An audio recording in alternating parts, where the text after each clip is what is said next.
This is CVR World Cup LA. I'm Dr. Chris Haskell. And I'm Beth York. And I'm Hunter Allen. And we've got some of the most exciting bike racing, day 2 of the finals here from the StubHub Center in Southern California. So this venue, the largest in the United States, plays host to international competition all the time and is the home of USA Cycling. And you know, CVR World Cup is here, and these riders had an incredible battle yesterday in the heats. They've made it to the finals. And if yesterday is any indication, today is going to be nothing but fireworks. With more than bragging rights on the line, we've got some fierce battles. This is CVR World Cup LA. Let's go inside.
Well, hello there. This is Beth. I'm Chris, and more amazing stuff. Yes, welcome. We've got all the glitz of Hollywood, the glamour of the boulevard, and the collective sweat that it takes to earn your star on the Walk of Fame right here, CVR World Cup LA. And LA has rolled out the red carpet for these riders, and not far away, the award stage, the glitz, the glamour, as you described here. There are many things happening over on that stage. We want to draw your attention to, they're going to award the winners of this first men's performance bracket, and they are all assembled right now. So we'll throw over to Frank Garcia and the administration of said awards, almost like the Golden Globes, maybe. Yep. Take it away.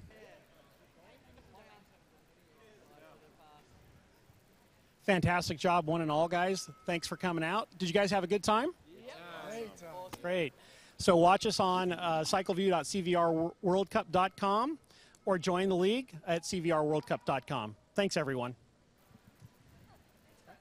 That is fabulous. And those folks on that screen, I mean, seriously, Sadeo Ikebe, amazing performance throughout. He dictated what he wanted. Now, he, unlike some of those racers, he was an actual zone winner in the CVR World Cup League. That's right. He was and showed why he was, because he raced with real tactics. So he took away a check, but he also took away one of these, courtesy of our sponsor Garneau, these wonderful zone winner brackets. So he'll be also taking not only that nice check, but this away as well. Yep. And I think, you know, as we start off here, the women's performance, you know, these are the ladies that raced Heat 1 and 2. Yes. And they, you know, they have traveled from around the globe. Yes, they have. They competed from around the globe, and now they're here today to show what they're made of at CVR World Cup. And they're out on the line right now. They're warming up. They've got folks helping to attend to all the things that they need, whether it's you know, their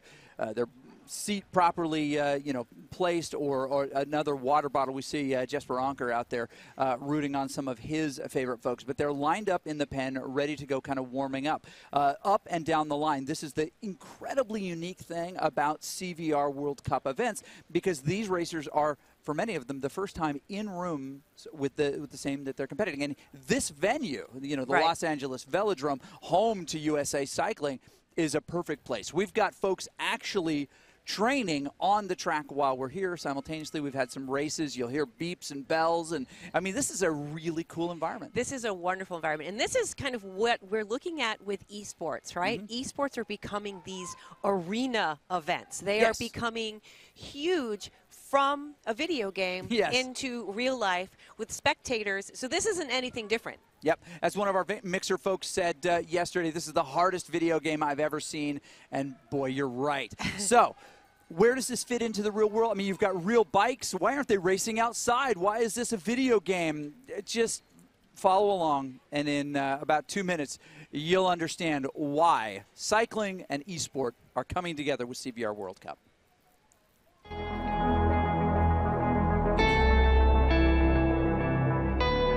Esports. We love to play. Since the 1980s, video games and competitive gameplay have been part of our Western culture. The video arcade, the Atari, Nintendo, PlayStation, even PC gaming are all part of this rich cultural lineage of play. We play ourselves, we watch, we even compete. What makes an esport? Well, any individual or team game that can be played on a level playing field in competition, whether that's live or online. Still alive! Sharp's gonna land on him! Is he gonna be able to walk away? Baker is still running! Still damaging! There's another turn! And expansion goes down! While there are half a dozen top-tier esports, more than 100 different titles are being played competitively around the world. Esports break all boundaries. They're played by men and women across cultures and can be played on consoles, PCs, and even mobile devices. Esports are truly a world sport. Over the last decade, we've seen interest, broadcasting, and live events eclipse those of their traditional sport counterparts. Esports are a massive draw. We love to watch them live, and we love to watch them stream. For people under 30, video games are the most popular media industry in the world, more popular than television, music, or movies. But competitive video game play is not just something we do, it's something we watch. In 2016, more people watched the League of Legends Championships than the World Series, the NBA Championships, or the Stanley Cup playoffs. That makes the top 3 sporting events in the World Cup, the Super Bowl, and a video game competition. Esports are the sport of the rising generation. Talented players, broadcasters, and managers are filling every level from professional, now to collegiate, high school, and even Pee-wee. To many, esports is the biggest world they've never heard of. But to millennials, it's the future of competition, of broadcasting, and of sport. But not the distant future, the future of today. This is esports. Fabulous. And yes, this is cycling esport, the hardest video game that you've ever seen. They're using Zwift, they're using real bikes, real trainers, and a lot of these folks raced in the league brackets to get here, but not everybody. Not everybody. There was another path to get here, and that was through the training. And we've got Hunter Allen standing by, the mind behind the training plans and power. Evil Hunter, genius? Evil genius. Perhaps. Yeah, we'll call him that. Let's check in with Hunter and he can tell us about training. Hey, and you're exactly right. There's another way to get into this event. It's through the training program. And so not only do we have the league, but we also have this training program. So this is a great way to get in. This is an 8-week training program where all of the riders do specific workouts each day, and then they have 5 group workouts that they have to do. They have to complete those group workouts. Then they also have 2 different practice races they do. After that, they have to upload their data. So they're always uploading their data. They're making sure that they're doing their testing correctly. And once they've done that, they're scoring points. So at each place during this training, they're scoring points. What happens at the end of that now is those top riders, those top 10 women and top 10 women get invited to a training camp. So that's what we did here this past week in Thousand Oaks, just north of LA. We did a great training camp with the top riders from the training group. This is how you get in to this event. We taught them how to corner. We taught them how to do bumping drills. We taught them how to go up and down mountains. They did sprints. We did everything. We had classroom sessions where we looked at their power files, we analyzed their data. All of this was a big part and continues to be a big part of CVR World Cup because, again, not only is there a league, but for the performance group, for the performance category, these ladies who we're about to see here in a minute, they came through this performance training camp, and this gives them one, real life skills, and then two, gives them tactics and helps them for this event today. So here you can see all of them doing this amazing sprinting, all of this beautiful location in Thousand Oaks. And guess what? This next one is going to be in Vancouver. Who wants to ride with me in Vancouver? We're going to have a great time. All right. Thanks a lot, and back to you guys. Thank you, Hunter. I raised my hand. Yes, I want to ride with you in Vancouver. Yeah, no kidding. Is that going to be all right? That's right. So some of those athletes that made it through the training program are racing today. Yes, they right are. here. So let's take a look at the riders in the lineup. We are inside 5 minutes to that gate drop. Yeah, this is the women's performance final. Every single rider in here is going to be winning some money. It could be England Red. Of course, she's from Norway, made the trip out here. Team Fearless. Team Fearless. Maybe the second most common or largest women's team out there. But in the next position, we've got Lauren McMurdy. She ended up 5th in her qualifier race, but her time was not good enough to actually get her into the elite match yesterday. New to cycling and new to Zwift and loving it. And Jessica York. Jessica York. She is proving that you can be here, that you do not have to be an elite cyclist, but you can be here. She has been fighting, and she's fighting for her daughter today. True story. Jessica York is my spirit animal. She is awesome. Absolutely. She is awesome. And the next spot, Knight of Sufferlandia. we have Laura Conway. Great start yesterday, but found herself in a bad spot off the back. She's looking for some redemption today from the USA. And in the next spot, we've got Liz Rice. She is a veteran right? A veteran's veteran here. Yeah, CVR World Cup in Paris. She was there. She's here. She's earned it. One of the zone winners. Also going to be taking home the Garneau jersey today. Yep. Holly Gable did an amazing job in the chase group of 4 yesterday, but unable to close it. Finds herself in this performance bracket where I think she's one of the favorites to win it. So certainly on the climb. I saw her climb yesterday. And then Cheryl, another Vixen rider. And zone winner, defeated a lot of competition to find herself in this spot. Julie McKenzie, less known about her, but her Peaks coaching background and week in camp this week is going to do amazing things. She added a lot of fun to the camp, is what I heard. She was a lot of fun to be around. I got to get to know her. And then, of course, Mila Allison, the pouty look. Oh, yeah, she's an audience favorite without a doubt. Glad to have her here. And Catherine Fortier. We verified the pronunciation, right? Yes, we did. No, excuse me. Fortier. Fortier. That's right. Of course, he's from France. Of course. Not from France, from Canada.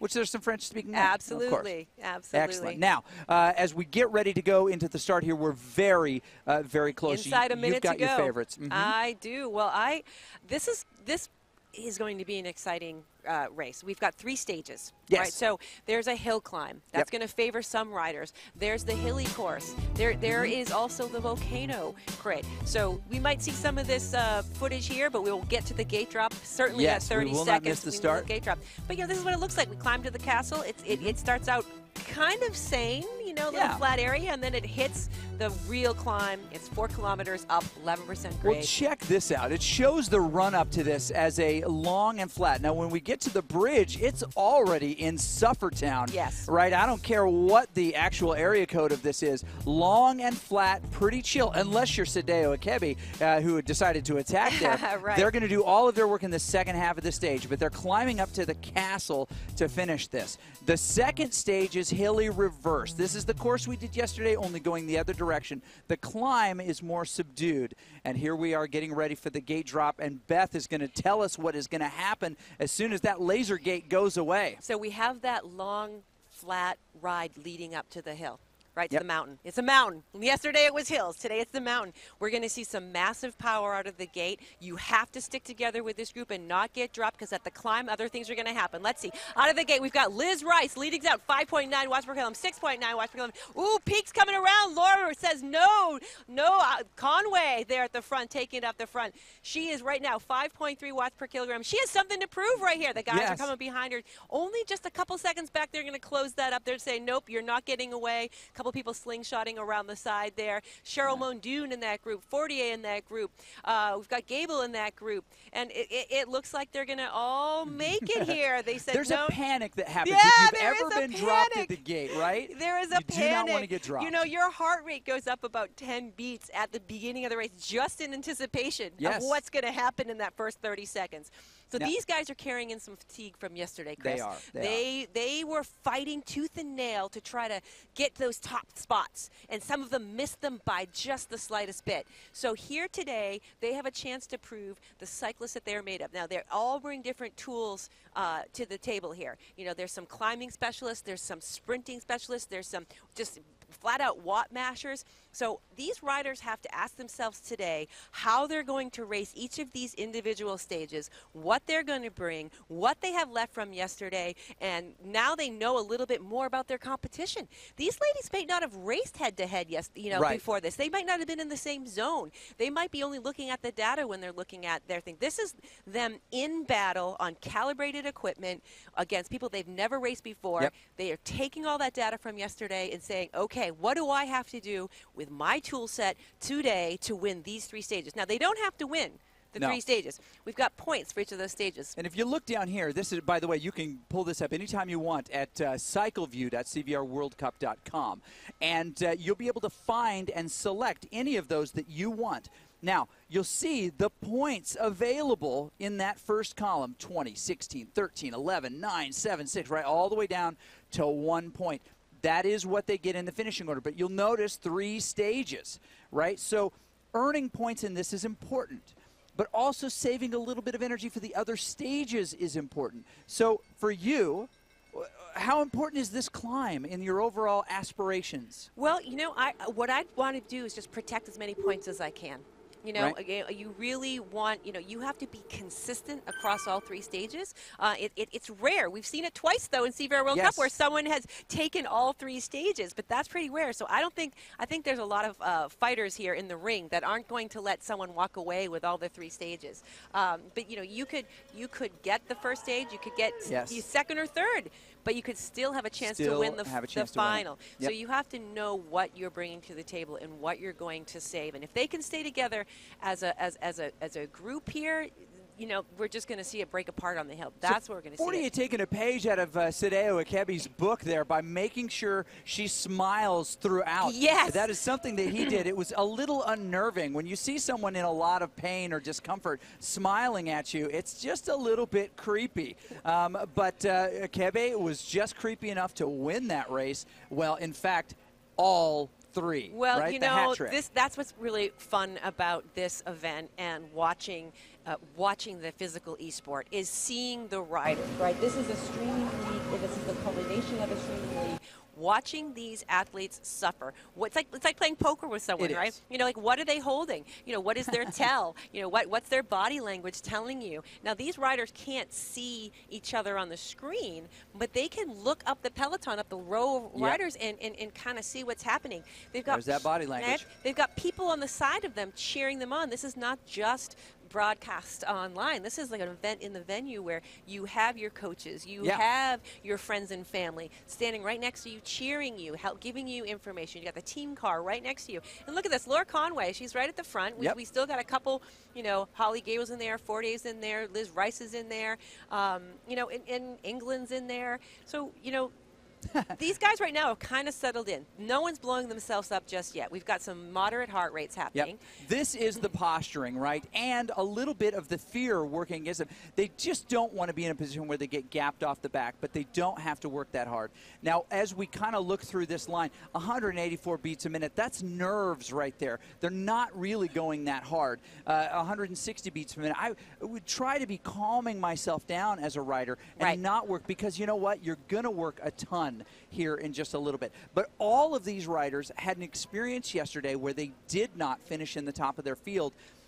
They're really well suited to race one another here. But some of them may not want to repeat of what happened yesterday, which is to find themselves in a gap, to find themselves having to close a gap that they didn't want to close, and to put themselves in a spot where they could never get back to the main group and had a different kind of race. All of them right now, clean slate, right? Tabula Rasa have the ability to win this. There's not anybody in there, save maybe Jessica York, who is now about 14 seconds back. There's not a single person in this group who cannot take the points at this point. This is the new birth. This is the fresh start that they have been looking forward to. And in just a moment, they're going to hit this puncher coming out of the undersea tunnel, you know, because that's real. That's completely you know, real. You're swimming. You're flying with the dolphins in there. Thank you, Elon Musk. Yeah. Can you remember though when you first hopped on the Zwift and you're in there and you're in the tunnel? You're like, oh wow, look at all these dolphins. Look at this. All these dolphins. Yeah, right. passing me. All right, so they come up. This is a place in some races when you're doing the lap races where people will punch the pedal and try to make a little break. And it looks like someone might be here dropping off the back. Maybe Cheryl's stepping up a little bit. Now, Cheryl was part of the training camp. And early in the training camp, got a little tangled up, took a little spill, and banged up her leg pretty she bad. She had a pretty healthy bruise on her right thigh. And she actually didn't even think she was going to be, she was having a hard time walking because of the swelling. So the fact that she is here digging in shows the heart and spirit and the strength of this woman competing right here. She did lose the group. Looks like she's got a 4 or 5 second gap. That's okay. That's okay. She doesn't have to win this stage. She's going to collect her points, right? And she can maybe be saving it. Also, she might be saving something. It might not even be her leg at this point. She might say, I'm going to just let them go. So back in the front here, we've got Laura Conway, McMurtry, Fortier, Rice, all kind of in, pretty mellow between 2.5 and 3 watts per kilogram. That's kind of, they're not pushing it yet. So Laura Conway, looking at a lower cadence there, she's more of a masher here, and she's really kind of keeping it low, not overspinning. That helps to keep the heart rate down. Spinning your legs faster brings the heart rate up. Think of it as you're going to put out watts, so how much does each pedal stroke contribute to that overall effort? And again, they're still in a nice blobulous formation. Again, that's very scientific. Blobulous is a great word. I'm going to write that down. It's a geometric shape. Lauren McMurtry, the wind blows through her hair. She's going so fast. Or it could be the fan in front of her. Now we're going to start to see probably a separation here. Now we've noticed early that a separation at this point does not mean you stay separated forever. Catherine Fortier from Canada is deciding to take the first turn off the front. And what happens behind her will be very interesting. Mila Allison is the next rider behind her, 1 second back now. Holly Gable just behind her. They're not responding very quickly to her. Maybe they don't believe that this is going to be much. Or maybe they're doing what you or I would do in this case, which is to know how much we can put into it and when we pop. That's right. There's a little bit of a self-assessment going on, right? And, in this uphill climb, the group isn't having the same aerodynamic advantage as it is if it was on a flat. Right. So, so those seconds can add up, but you're not really benefit from the group pulling you along. So if those riders 5 or 6 seconds back want to close in on 48, they have to at least be matching her watts. So if I were those riders and I wanted to close down that gap, at the very least I'd be trying to match those watts and hope that 48 backs off a little bit. And this could be her strategy. Maybe Catherine knows this is I mean, look at 4.5, 4.6 out of the saddle. Out of the saddle. And sometimes it's psychological, right? Like if you get ahead of somebody and you drop them by 4 or 5 seconds, you kind of hope they might give up. You might want them to say, "Uh-oh, well she's so far ahead, I'm not even gonna bother." But I don't think that group, the Holly, the Lauren, I don't think they want to let go. There's a little spot here where it flattens out by goes like a 2% grade. I call it a flat because it actually you can feel it on those trainers. Yeah, you can feel the trainers ease up on the resistance. So if you can keep the pedal down on here, that's a chance to punch the pedal and try to close down a little bit of that distance with some speed. Yeah. As the other riders ahead of you are starting to go back up this. There's a little move here if they can take it. You got a nice little collection of riders there. 48 on the front. She's going to have to let someone else take a turn there if she wants this to. Gable. On the front of that chase group. 48 by herself. Heart rate pegged, you may have noticed just a second ago. She is well into the pain zone there. The nice thing about Holly Gable there, she sees that gap. She knows what it is.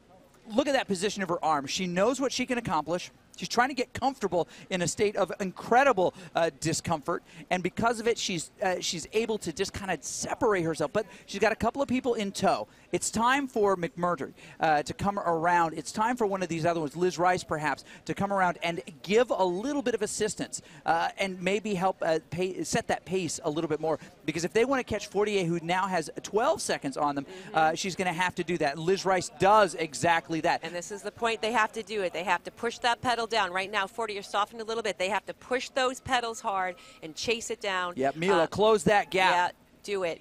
Very good. Now, you're right. It's about to get really painful in just a little bit, as we saw in the what do you call that? The men's performance? No.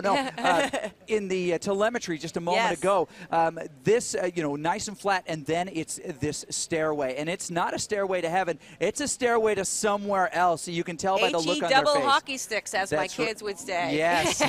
Or as I sometimes say, H-E double hell. Now, Catherine on the front, 6-second gap there. Liz has decided she's going to cross it. She didn't take Holly or Lauren with her.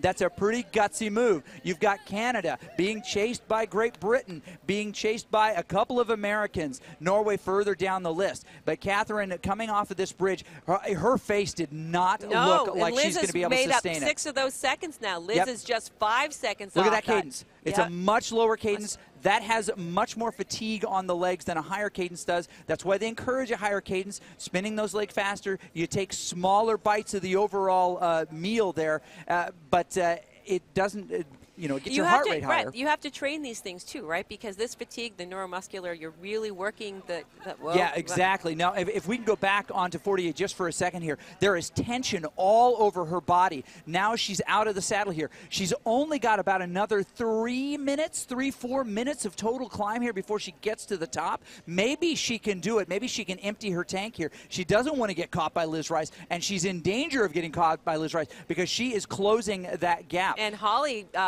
brought it back up to Liz too, so we've got Holly and Liz together. It looks like Lauren. So so now they've got the 3 of them there. And one of the things too that I was watching is there's a lot of, like, when you're riding these Cyclops trainers and you're feeling the resistance changing and you're talking about the cadence, you're constantly mixing up your gear.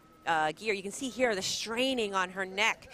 That is like she is working. And what I'd be asking myself is do I want those 20 points? Is this my stage? Right. This has to be her stage. She must think that this is where she's going to capture the most points. Her legs are the freshest of the day. Yep. She might be a climbing specialist. We'll find out. And so she's looks like she is here. Looks like she is here. She's going to grab those 20 points here because maybe she's not going to find it on the Hilly, or maybe she's not going to do it in the E-Crit. It appears that Holly has separated from Liz. Lauren has caught on to her. Maybe they're trying to pull back that gap, but this is Holly's moment to try and catch her. She can see her up ahead on her screen. She's looking forward intensely, tapping out a much faster cadence.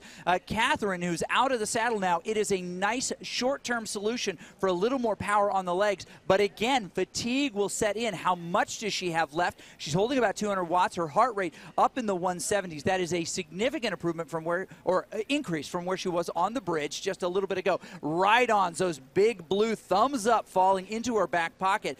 They do not weigh more. Maybe they weigh less because it livens the heart. It fills it with happy love helium. With glee. It doesn't actually change the weight of your bike. No, it doesn't. No. But it does change the way you feel as a rider when you see those, because people are watching. And that's the thing that I noticed through the league when you're streaming, like you're putting yourself out there, and if someone gives you a ride on, you know that they're watching, and you feel like you're not alone in it, and you feel like you have motivation. So you have the motivation. The other thing too is that these riders on their screen can get cheers. Look at her go. Look at her. She is just unrelenting here. She is. No kidding. She is determined. Look at that face. She's got Bill Gross, and that is Eric from Zwift Insider with his camera. So he's going to get that shot, I think, too. Over on Mixer, 16th Tiger and John 500 seem to be really favoring one rider. Well, they can always go on to cycleview.cvrworldcup.com, and they can add a cheer directly on their screen. That's right. They can, drop their name in there and a message and tell her she can do this. And we encourage you to do that. Catherine Fortier in the front here. She's coming up through the Swiss Village. She's not that far from hitting the castle, which is coming up very, very soon. That's right. She's opened it up to 14 seconds at this point. So here's Holly, and she's right behind her, and so she's 14 seconds behind 48, and she's 11 seconds in front of Liz Rice. She probably won't catch Catherine, but she should hold her position. So if she can keep this, right now she knows she can get 16 points if she holds that position. You know, and I would even say that she may have designs to catch on to Catherine there, because her overall output is quite a bit higher than Catherine hears her name called and decides she's going to show us up. Catherine said no, Chris. Catherine said no. That's not going to happen. The writers in the room can hear the commentators. They may try to tune us out, and that is just fine, but she's putting everything she's got into it. She's getting lots of cheers from the other writers there. We see Tim just in view there doing a great job of coaching her up. But that's the nice thing about bringing these riders into a space like this, into the Los Angeles Velodrome. Holly's closed it down to 5, it looks like. Am I reading that right? Can we see the telemetry you are. really The for telemetry a will quick second? come up in just a second. We'll be able to see that gap. The gap is slightly delayed here. Okay. The telemetry is slightly delayed in the gaps. Okay. But I think you're absolutely right. She's starting to really close that down. Let's bring it back to Holly for a second, if we can bring it back to Holly's view. Oh, my God. She can see her. She's Yes. right there ahead. Oh, my gosh. This is the right time. If Holly's got anything and wants to capture 20 points, not 16, she's going to do everything she can to catch on to Catherine 48. 6 seconds now. 6 seconds now. She's not going to get caught by McMurtry, who has climbed up quite a bit there. Liz Rice on her wheel.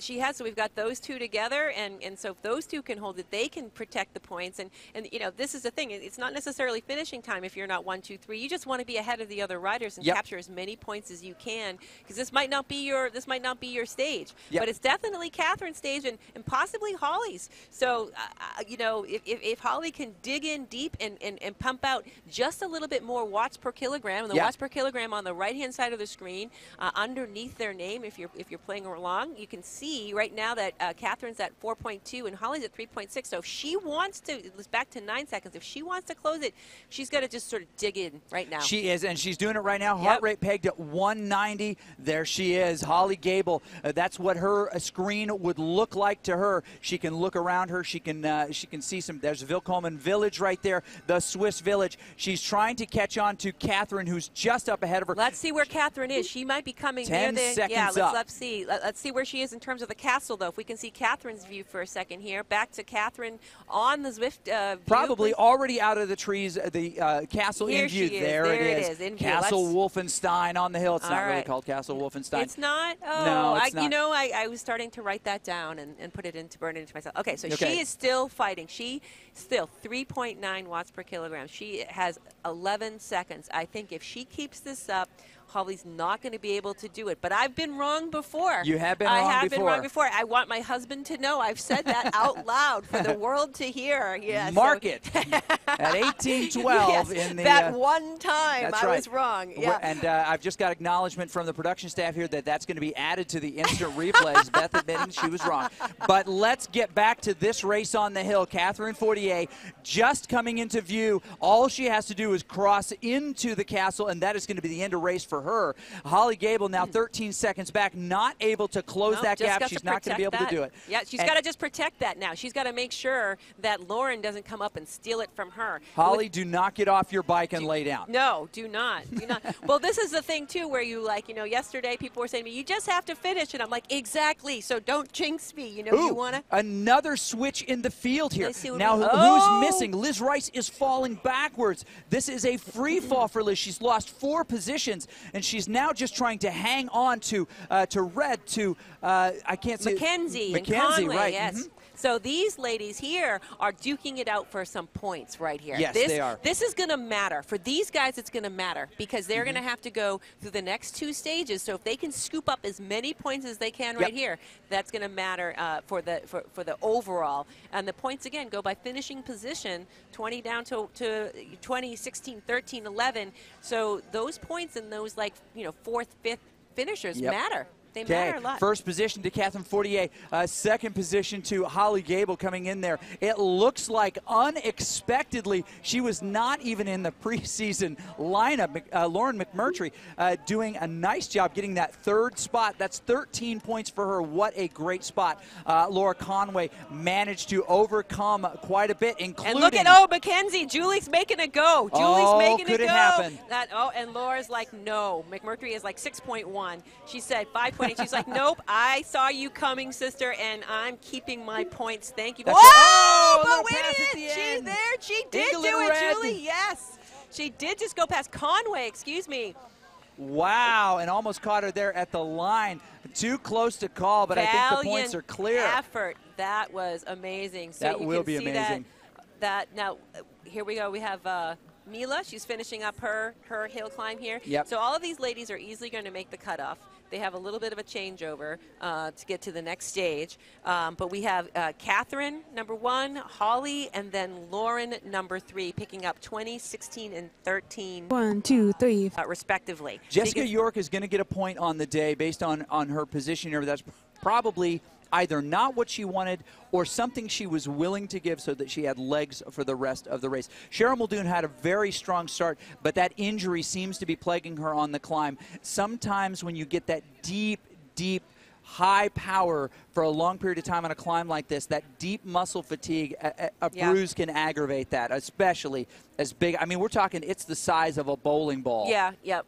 And it's come down. It has. Yes. It has come down. So, that was... Okay, just a couple minutes now before the start of the second stage. And so Hunter is down there on the track trying to get a sense of how these folks are recovering. We can see legs spinning all the way down the line. They're trying to get that lactic acid out of their system, out of their legs as much as possible. Stay loose and limber. The word of the day yesterday was brought to you by supple.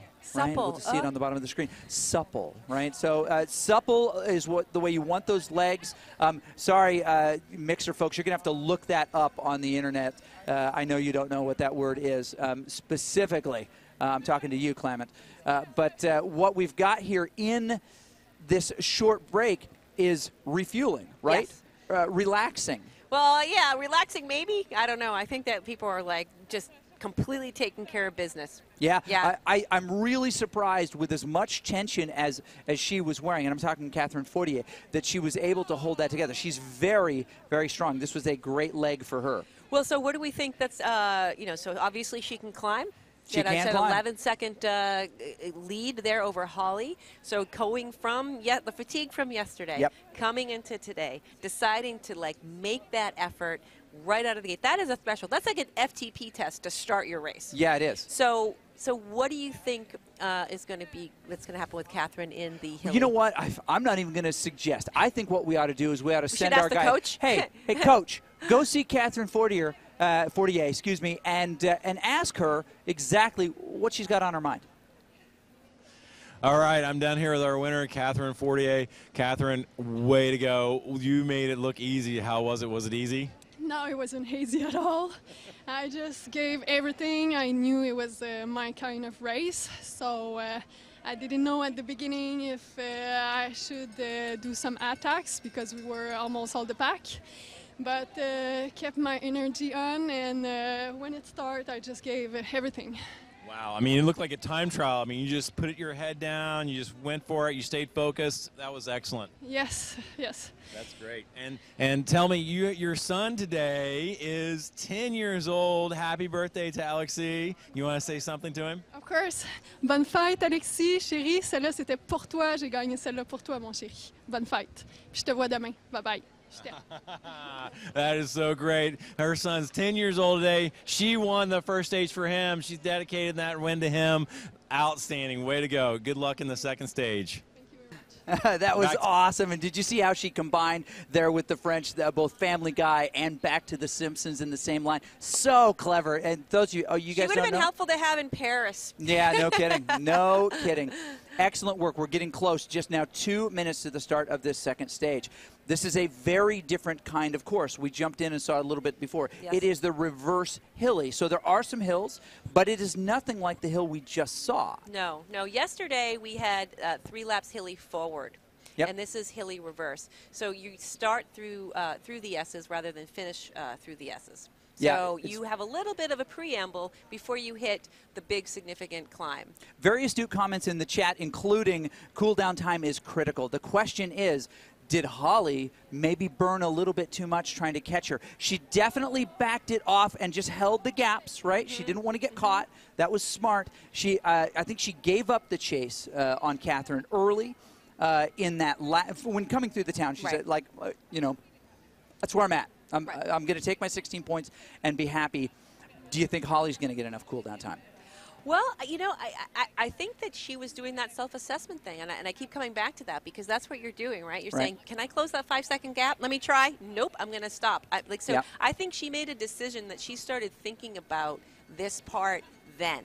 You know, and that's what I would have been thinking about is like, no, okay, I'm not going to catch her. I've got a solid second. That is completely respectable. I mean, that is an incredible effort. So you hold that position, take the points, and then save a little something. So she never backed off, though. That's not to say she backed off. That's just to say she didn't spend any more than she had to hold that position. So. And those kind of strategic moves are going to pay big dividends. You see Liz Rice there recovering well. She had a great performance early. She got bested by just a couple of her folks around her who managed to put on the steam when they needed to and drop her back a little bit in the groups. Now, this race is going to start, I would imagine, relatively docile. They've got just a little bit of run-up into the S's, but that's a very strategic spot because it's some up and down. It's not pancake flat. It's more like a waffle, right?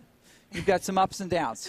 Some peaks and valleys. Yeah, little peaks and valleys, right? Well, and those are the things, too, where you might see, if we have a group together, if they stay together, you might see people popping to the front and you know, but those really won't be attacks, I don't think. I think those are going to be just anticipating the incline and not getting caught flat-footed. Because the moment you are flat-footed, the moment you hit the snooze button, it's over. You cannot for a second let up paying attention to that. So we're just over 30 seconds to the gate drop. And you can see England there looking strong, Team Fearless.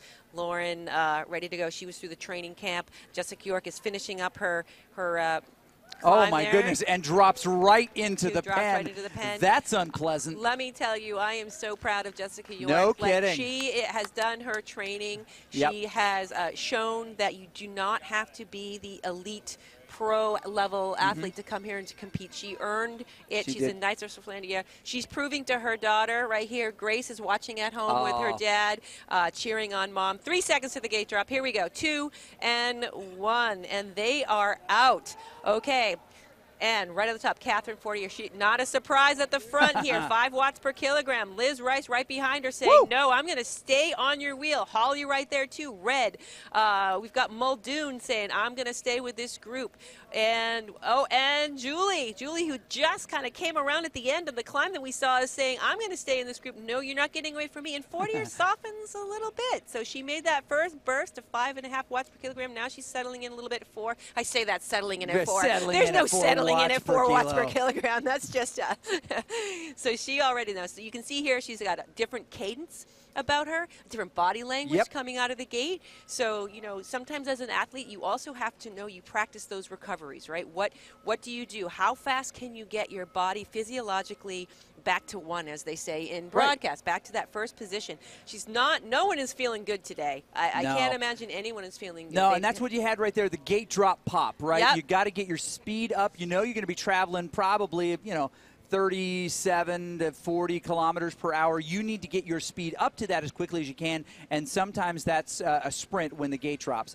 There's not a lot of organization going on here. People kind of cycling through the car wash of folks, but you start to see a couple of interesting things develop there. There are jerseys in this game that are closely aligned with a handful of teams. Tell us about the women's teams that are performing in this today and what they might bring to it. So we have 2 Team Fearless ladies and we have 2 Team Vixen ladies in here.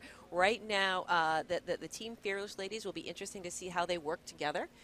There might be some separation. I'm sure they've had some communication. I know they do organize a couple races of their own, so they are very active in the community, and so are the Vixens, very active in the community. And you know, so they're talking to each other, you know, saying like, you know, how, you know, what are we going to do if Soa makes a break? How are we going to respond?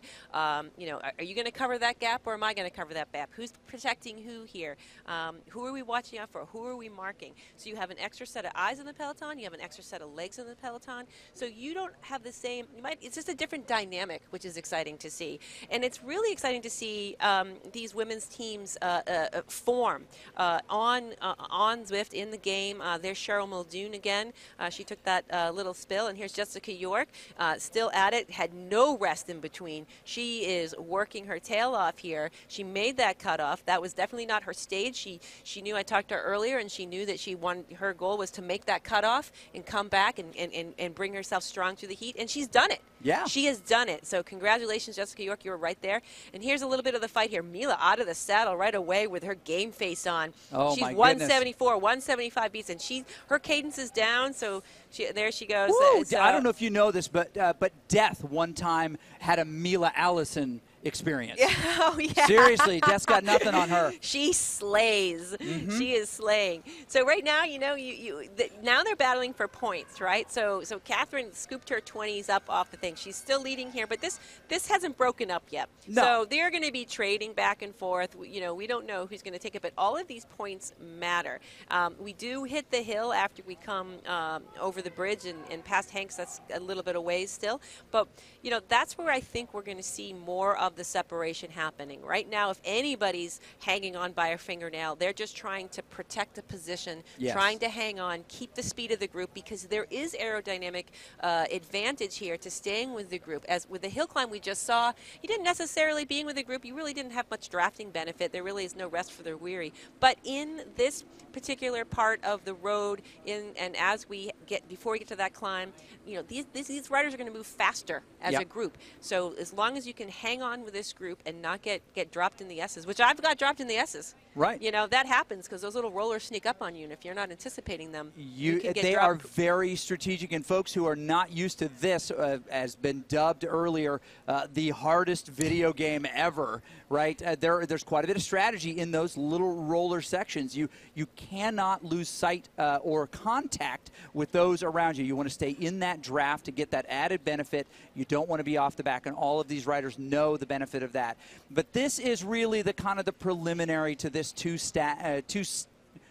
lap race here. They're going to come around to the meaningful part, as it were, the climb, where separations will happen. Now, heart rates are really high throughout the group right now. As you see the profile here, they're on this relatively, I said pancake flat was wrong. It's more waffle flat, but in a minute, we're going to see, kind of chocolate overload cake steep coming up here.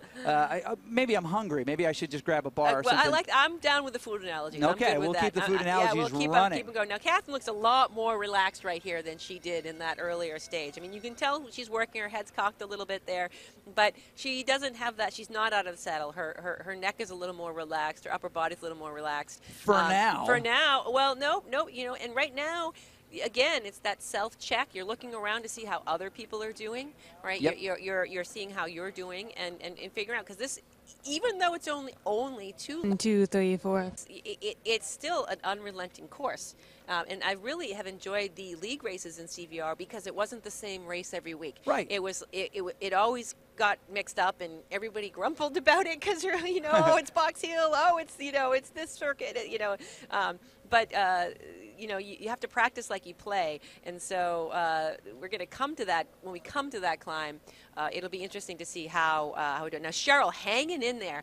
I have to say, she has had the spirit of the Mighty Vixen. All right, yes. We're all about Vixen Whoa, there's vibes. an award here, Spirit of the Mighty Vixen? If there was an award for best spirit, it would be Cheryl Muldoon. I thought only Nathan, right? I thought only Nathan got the Spirit of the Mighty Vixen award. Well, he gets it. Nathan Guerra, yeah. Actually, he is a Mighty Vixen. I know he's a Vision rider. Yes, I believe, he is. And I think that that disqualifies him. Yeah. So yeah. Our guy Hunter is down there right now with Holly Gable. She's probably not happy to have a microphone in her face because it's gonna get serious here in just a second. Get pretty busy. But there's no better guy. We had that great question in the chat earlier. How is she doing? There's only one guy who can answer it, and that's our guy Hunter Allen. We'll just send it to him. Hey, I'm down here with Holly Gable. She did an incredible effort on that climb. Tell us a little bit. I know you're breathing hard. Do you have a chance just to say what's your strategy here? Try to stay steady on the flats and the downhills, and then try to attack on the climb. All All right, so she's going to give it all of her best on the climb. She's got her coach here. Boyfriend is right here. He is giving her tips all along the way. That's the thing we're starting to see with all these riders. We're seeing their coaches, all the people around them, helping them to give them strategy, give them little tips, tell them encouragement. It is really exciting down here to be a part of this action right at the floor. So back to you guys. This is going to be exciting. Big fireworks coming. Okay, and in fact it is. We're going to come up and over this bridge. It's getting a little bit strung out. Nobody feels comfortable in this group. They want to make sure that they're at the front. No one wants to get separated. Nice little dig coming around. Laura Conway. She did this once before. I don't think she's going to garner a big chase. She's not able to maybe get away at the speed that she wants. She just appears to have slingshotted back to the group maybe after being off, and then really backs it off so that she gets here. But you got to be careful not to go back to that tail gun position, or the same thing is going to happen. Those kind of kicks, if you're the only one doing them, add up to disaster. Now we're going to come by Hanks here. We're going to cross the little line, and then what is going to happen? So right where those statues are, off in the distance, you're going to come around a corner, and it's going to get a steep bank, and you're going to be in one of the steepest parts of this climb. You get over the top of that, it softens a little bit, a little bump, and this is more of a, you do have some sort of rest on this climb. It's not straight up all the way, but it's going to animate here in about 5 or 10 seconds, and this is where it might blow apart. So if I was Holly, if I was Fortier, if I would be thinking about it. If I was Liz Rice, I would be saying, okay, it's coming. Anticipate it. I know it's going to come. And right now we have Lauren off the front. Yeah, McMurtry was setting the pace there for a moment, but coming by her is Holly Gable, trying to maybe create some separation here. There's a gap, and no one has agreed to close it yet. This could be a move, but who's going to go with her? You would expect Lauren McMurtry to do that. You would expect Catherine Fortier to do that. And they brought her right back. They may be able to stay together, but who is going to be off the back? Who's going to be voted off this island, right? Right, and you only have to shake 1 or 2 riders to protect a couple more points, right? You've got 2 opportunities here. We come around this lap twice. So on this one, okay, there's McMurtry there over here on the helicopter shot here. Oh, she's been on the front before. She's not afraid to do it, but she doesn't necessarily want it. No one wants to get left behind. And we see this block of 4 or 5 riders, maybe 6 now at the front, but we're starting to see numbers in the lineup behind. Liz Rice now uncomfortably off the back with a 1-second gap. There is no aerodynamic advantage unless she gets right onto the wheel of the rider in front of her. But it looks like she's losing that wheel pretty quickly. But she can get it. She has to hammer right now, right before it's to the top, or it's going to open up, because we roll flat a little bit and then we hit another climb. She's got to dig. Liz, this is her moment right here. She digs in and she's got to grab on to those ladies. Drops her head in real life to get more aerodynamic advantage, even though it doesn't. That muscle memory from outside on the road just sticks with you when you come in here, and she does it. Nice job, Liz. Okay, so she's a very experienced rider. We've mentioned that before. We've talked about knowing the course. We've talked about knowing the game, and then you have to know yourself as a rider. So she must have known. She said, no, 1 second, I'm gonna get it back. And here's the telemetry. We still have that group. There's more climbing yet to come, and we have that little spot there where it does flatten out. You can watch this and see this telemetry on cycleview.cvrworldcup.com, and you can actually select this as one of your many views. You can see the position and the camera of each cyclist that you choose. So you could have Holly, you could have Julie, you could have Catherine, you could have any of these riders in the group that you want, and telemetry. You could do this without listening to us. Which I think my husband might have muted me and missed I was wrong muted comment. both of us at this point, right? But the other thing that's really interesting, if you look at the lower right-hand side of the telemetry, you can see the points scored in stage 1, and then in stage 2 is an estimate of what the system forecasts for the points for stage 2. That has not been awarded yet. We are in stage 2 right now, but it gives you an idea based on their past finishing performance where the algorithm thinks they might finish. So you can ignore that, or you can kind of take a look and do some math, like Chris does some math. I do some math. I do. Here we go. 2 + 2 is 4 - 1. That's 3 quick maths. That is quick math. math. Okay, and England right there at the front, you know. So when we drop back into the race here so we can kind of get a sense of where they are. They're on the yellow. Definitely collected. Liz teetering off the back there. Yep. I think that she is reconnected now. It looks like she's just got a couple of seconds. She can see it. Mila Allison also in that group still, which is great for her. And here's where it flattens out. If someone, you know, you can open up some space here. So this is one of those things where we always talk about punching it on the climb, but sometimes it's on these flats. That you England Red moving back there, and her team affiliation is? England Red is Fearless, Team Fearless. England Red.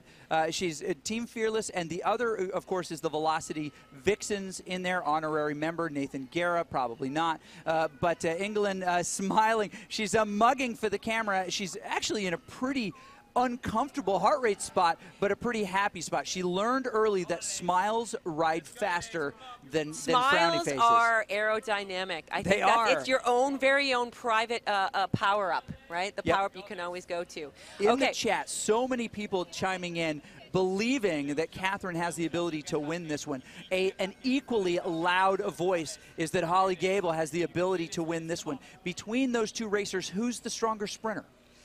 Well, that's a good question. You've raced against a handful of these women. I've raced a number of these women, and that's why it's so exciting for me to watch. You know, there are some unknowns, right? We just saw Julie McKenzie do a heroic effort coming up on the climb. So I haven't raced her in game. So I'm curious to see what she's going to do. Now, we're coming over the top here, so this is one of those things where you have to keep the pedal down to come over the top so that gap doesn't close. And it looks like Laura McMurtry is a second back. Liz Rice is 3 seconds back. All that confetti you see are people's PR on that QOM segment, so lots of confetti flying there. That means these ladies who are super experienced in Zwift just did their 30-day PR. So you know they are working. And this is on day 2 of a very aggressive race. So these women are bringing it to the table today. So back to the sprint. What's your thought? You know what? It's very interesting. The climb really favored Catherine, who's doing a smart thing there and just taking a few pedal strokes off. You don't want your legs to cramp or to fill up with all sorts of junk in there. But you don't necessarily need to pedal here because your momentum, your aerodynamic position, you see the super tuck on one of the avatars there. She's not spinning, so she drops into that super tuck. It's faster. It's simply faster. The person on the front is limited by the wind resistance and the digital wind resistance because this is a virtual world.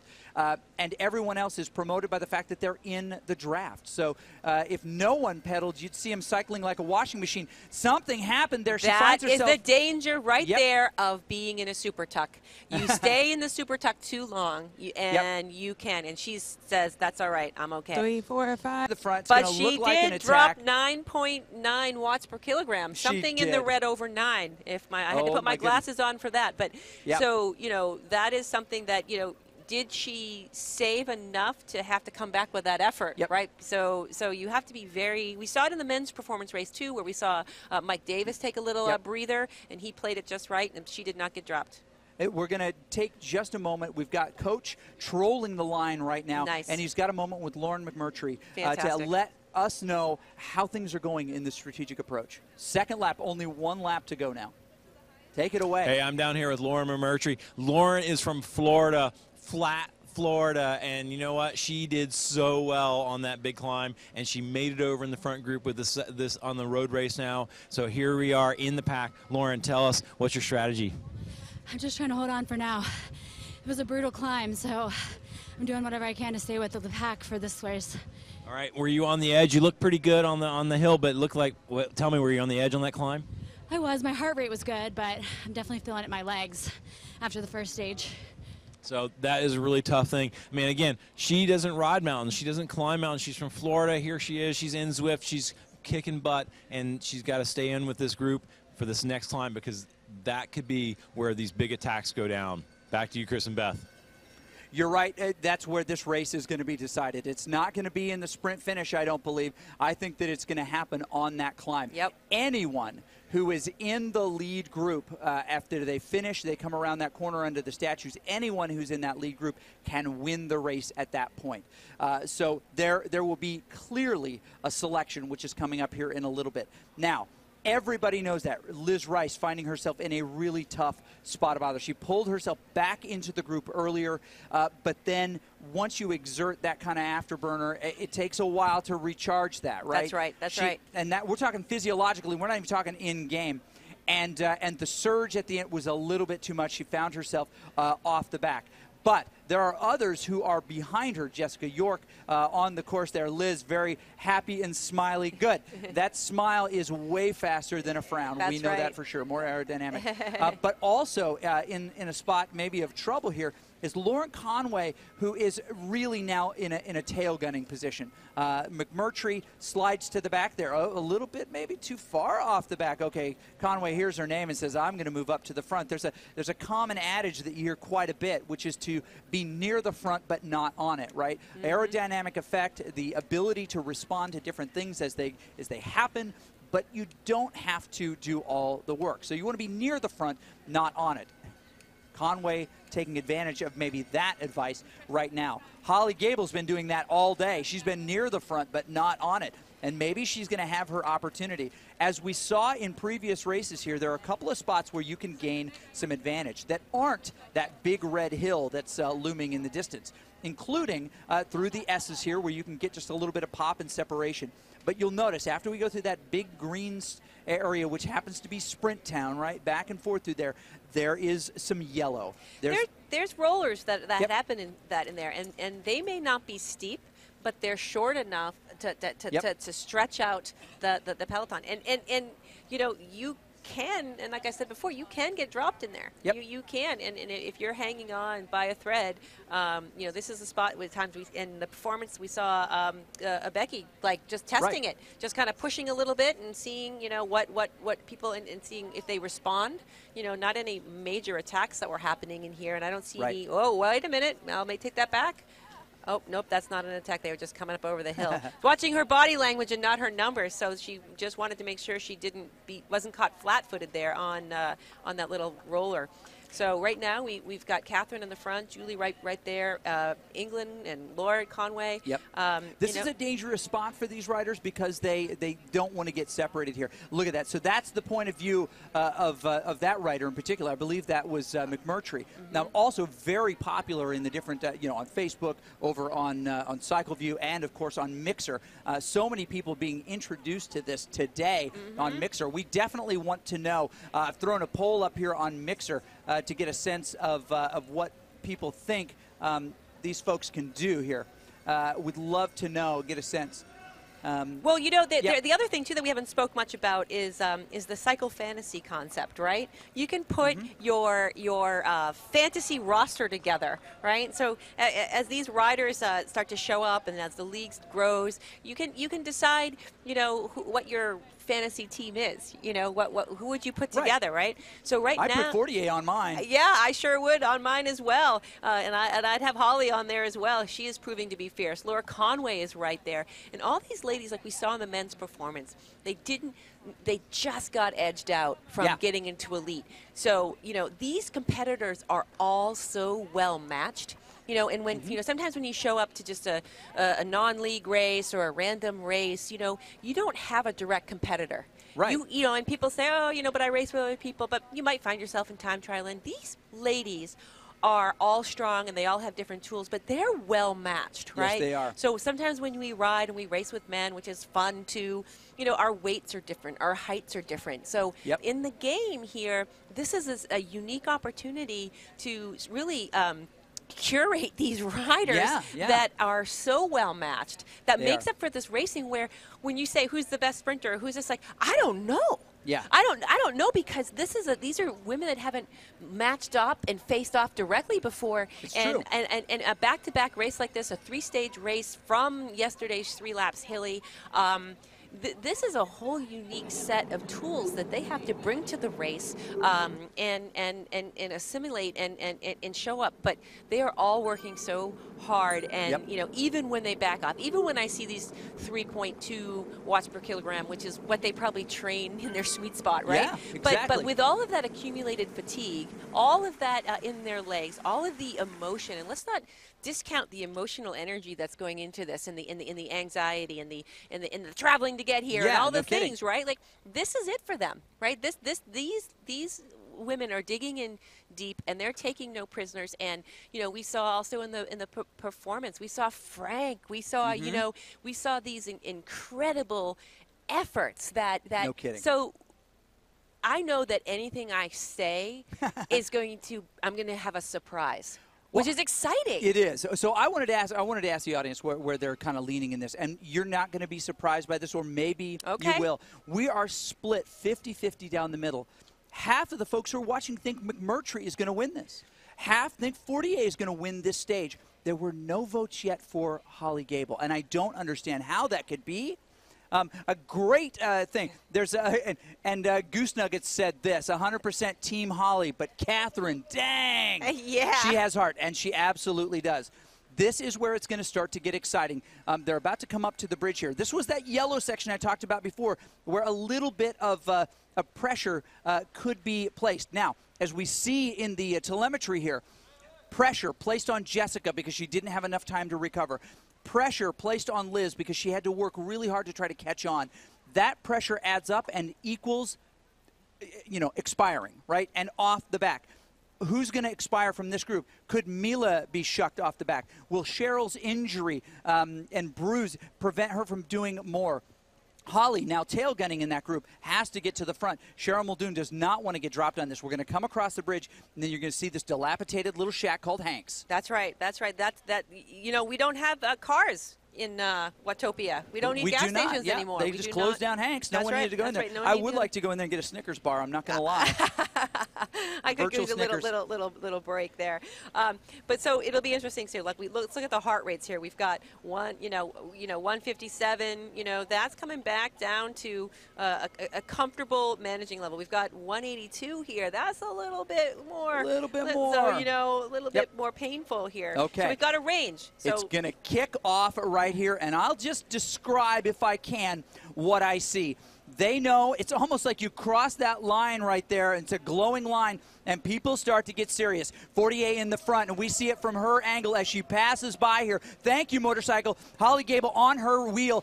They are doing more work than they've been doing in the last little bit, but Holly is a good chunk higher, at least 1 watt per kilo for a moment higher than her. Maybe that was to close the gap. Maybe that was to see if she really wanted to go. Angle in red, very smart as a fearless rider, putting herself right behind her. But a little gap is starting to form between a few of these riders. You can see the body language.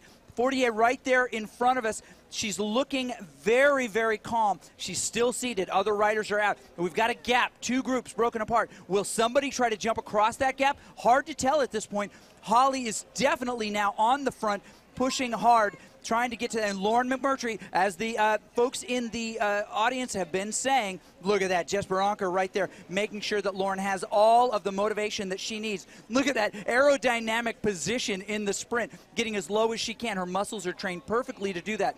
But what is happening on the climb is we are seeing separation, and she's got to close that gap. Fortier and Holly, hard to see from this angle what's going on the climb. Let's see. Let's get on the ride of Holly. Let's get on the back of Holly and see what's going on with Holly. All right. So what we've been seeing across this is some attacks coming here, people passing around different folks. Holly Gable now on the front.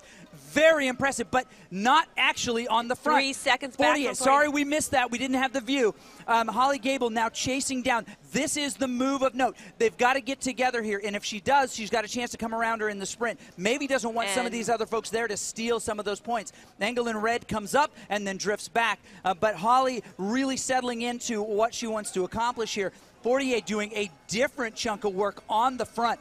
Very, very hard work. We know this face. She used it on the climb. What in the world happened on that turn? Well, it looks like Catherine took her moment and dug in and showed what she was made of. Holly just couldn't hang on at that time, and they gapped out a little bit. You come to this spot, you can see it's just 2%. I say just 2%, but, with this climb, you have a hard, steep section, softens a little bit, and then it hits again. So sometimes this breathes in and out a little bit. So there's Cheryl still working hard, still over 200 watts per kilogram. No kidding. She is proving the rider that she is today, not letting that injury slow her down. There, on the back to Holly. Holly digging in. And, you know, when they get into that arrow position, and it is muscle memory, but, you know, your core is engaged. Those legs are doing so much work, it has to push back up onto the core. So sometimes, you know, you're just trying to, like, use a different angle on your muscles, you know. So you see that she's working. She's got a little ride on right there. But Catherine, now 11 seconds ahead. So that's going to be a tough one. So this was her move. Yep. She knew where she had to make the move. She looks like she planned it. She wanted to see who would go with her. But she wasn't the only instigator there. Holly was on the front for a bit. England was on the front for a bit. But now they're 9 seconds back. Catherine waited for the right time. I think she was very patient in using the energy that she had. Catherine found herself in a very tough spot yesterday, might have even qualified for the elite, but did not find herself in the right spot of the peloton, but now is showing why she is so strong and probably deserving of that elite spot later today. But these other riders are fighting her for that spot. Now, England Red right there, and just with Holly Gable, they have to work together. On this flat, 0 right now. Exactly. They have to hammer it right now to try to close as many seconds down while Catherine is climbing. So Catherine is moving slower. They can move faster. And they bring in one more rider, but it doesn't look like there's any real leader in this group. They are you know, putting themselves in a more relaxed position. This is more dangerous to Gable than anyone else, because when she was in the gap there, she was guaranteed 16 points against Catherine's 20. That's still a great spot to be. There's still plenty of points there. But if she has to contend with one of these other riders and cannot out-sprint them, she'll drop down. Fall, and she won't have the points. At this point, I don't think there's anybody who can catch 48. She's got 30 seconds on Mackenzie, who's now 22 seconds on Mackenzie, who's now caught up with this group. We can see the gaps starting to form there a little bit. 17 seconds is what the telemetry shows. You've got that trio of Norway, USA right there chasing, but they are not putting nearly the watts per kilo. That's the number below their name average as Catherine is, and that's impressive. Catherine decided she wanted to win this. She knows what she has to do to empty the tank. She knows that in the next event, it could go any which way, and she needs these 20 points. She wants to win this today. Already on the descent, a little bit of a break. She was in danger on the last lap as they came down. Yeah, you know, she was, and part of me said, is she in danger or is she just conserving? Yep. You know, because I couldn't tell. She did look a little more relaxed. She does not look relaxed now. But she's just got to come down this hill, and she's got to hammer it on the flats, because the same thing that we saw in the men's races, that people can sneak up on you on those descents. And when we talk about the game dynamics, you know, heavier riders are going to fly down the hills a little faster than lighter riders. So she took that advantage on the climb. She's a light person. But, you know, these guys come in on the back. If they keep the pedal down, I don't know. It looks like, what do we have now, 45? I don't think they're going to get it. No, they're not going to catch it. I just misread that. But you know, just in general, like you never let up in a race, right? But now she's starting to think about her next.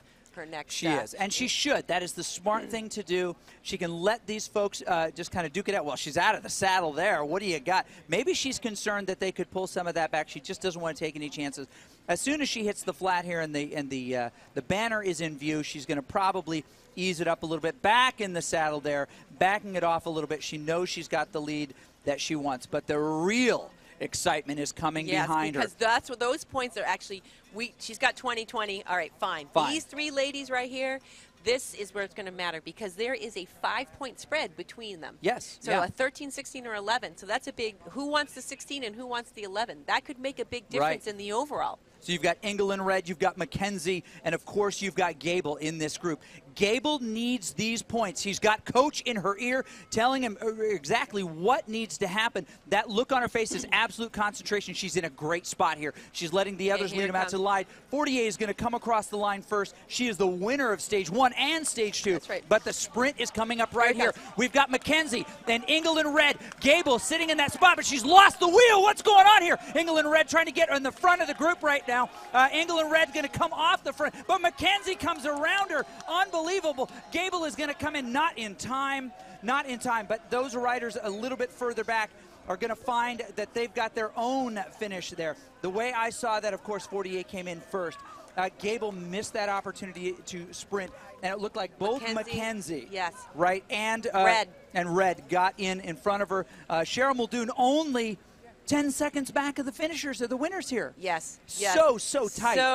So amazing. But but again, that did show that Julie is a sprinter, as I predicted. That was one where I saw her power on that hit climb when she came around the end. Yeah. And so if I were Catherine, I'd be thinking about what's Julie going to do to me in the crit, because that becomes down into a sprint, right? No kidding. So that's the one where it's good that she's sitting on 40 points, but. You know, but she's got something competitive going to go on in the flat crit. So much love on the internet, and that is rare, right? So much love on the internet. People saying, "Go Cheryl, woo, amazing, loving it." Jasper Fulford offering that comment. Zwift for Nobel Prize. I love that one. I don't understand it, but thank you. And quite 2, 3, 4, 5. Who's still on the course, has to make the time cut to be able to start this next race. But I think, and I'm very confident that she is going to be able to do it. She's going to do it. On Mixer, you've got a lot of just kind of jaws agape going, what is this thing? And, of course, on CVR World Cup, right, the CycleView apps. CycleView.cvrworldcup.com. We've got the people who are in the know, frankly, you know, the folks who know exactly what's going on. And anybody can check that out. You can cheer for your favorite riders. And cheers have been falling all over their screens. You give $1, 50% of it goes to that rider, 50% of it goes into the prize pool. And they see your message on their screen. Maybe that's why Catherine spent all of her time smiling. People were just giving her jokes. Right, you know, just knock jokes. Yeah, well, those are the ones that usually get me. The knock jokes. Knock. Yeah, who's there? Oh, wait. Interrupting cow. That's Moo. Yep, there we go. I know that one. It's one of my favorite ones. But so now we're going into the final stage. It is. So there are all kinds of tactics, in a traditional race. We've had the fatigue from yesterday. What do you think we're going to see in this flat volcano crit? Really, the folks who are higher in the points here, and we're going to see a shakeup in the points, and we'll be able to see that in the pen here momentarily before they start. We'll be able to see the telemetry and know where they're holding in points. You know what? 48 this is hers to lose. Yep. And mathematically, she still can lose the overall here as long as she doesn't get trimmed off the back. But I think she wants to do Kebby did, which is taking a page out of his book, right? Killing it on the climbs, not taking any prisoners. But wants that hat trick, yes, right, to win all three. That's a pretty amazing. And maybe we can get just a little bit of her insight now. Maybe our guy Hunter can actually pull it out of her. We'll go down to the line right now and see what's going on with our guy Hunter. All right, we're down here with the winner, Catherine. Great job, Catherine. What a great attack. Oh, my gosh. That was incredible. Yes, I kept my energy during the race, and on the second climb I gave everything because I knew that it was there that would make the difference, and not at the sprint. I'm not so much a sprint person, so I gave everything on that second climb. Wow, I mean, you looked like you were suffering. That looked really I did. Wow, did you look at your watts? How many watts were you putting out when you were doing it? I was more looking at my kilo per watt, so I was above 4, so which was good, and trying to be above the other girls. So that was what I was focusing on. That was great. And then, I mean, you kept it going all the way down that hill. You had a nice gap all the way to the finish line. So now you've won 2 stages. What's the strategy for the 3rd stage? Didn't think about it so much. I'm gonna stay, I think, with the group, and maybe if I can on the last one, maybe I'm gonna try an attack, see how it goes. Okay, well, good luck. Congratulations. 2 stage wins, 2 rides. We've got the 3rd stage coming up. Chris and Beth, it's going to be super fun and exciting. It is going to be super fun and exciting, and this opens the door now for somebody else, because if you're not having to be careful to play the points game, right? And Holly now is not in the same points game that she would have been had she stayed in that second position, right? Where she has to be even more strategic. Now it's the Wild West. People can try to get away into different groups. They can try to break up this group. They can try to go solo off the front if they want. It's time for their name to be heard. They've been in the pack a whole bunch. Yep. Maybe there's something more that they want to give. Now, there are probably a few riders in here who are completely fatigued, and for them, winning is staying in that group throughout and not getting dropped. Yep. But I'll bet you there's some brave folks willing to try to mix this up and deny Fortier the hat trick. Right. Well, the thing is that when now there's nothing to lose. Now you let it all out of the gate, right? Yep. Now this is the point where you are not saving for anything other than that third lap. Yeah.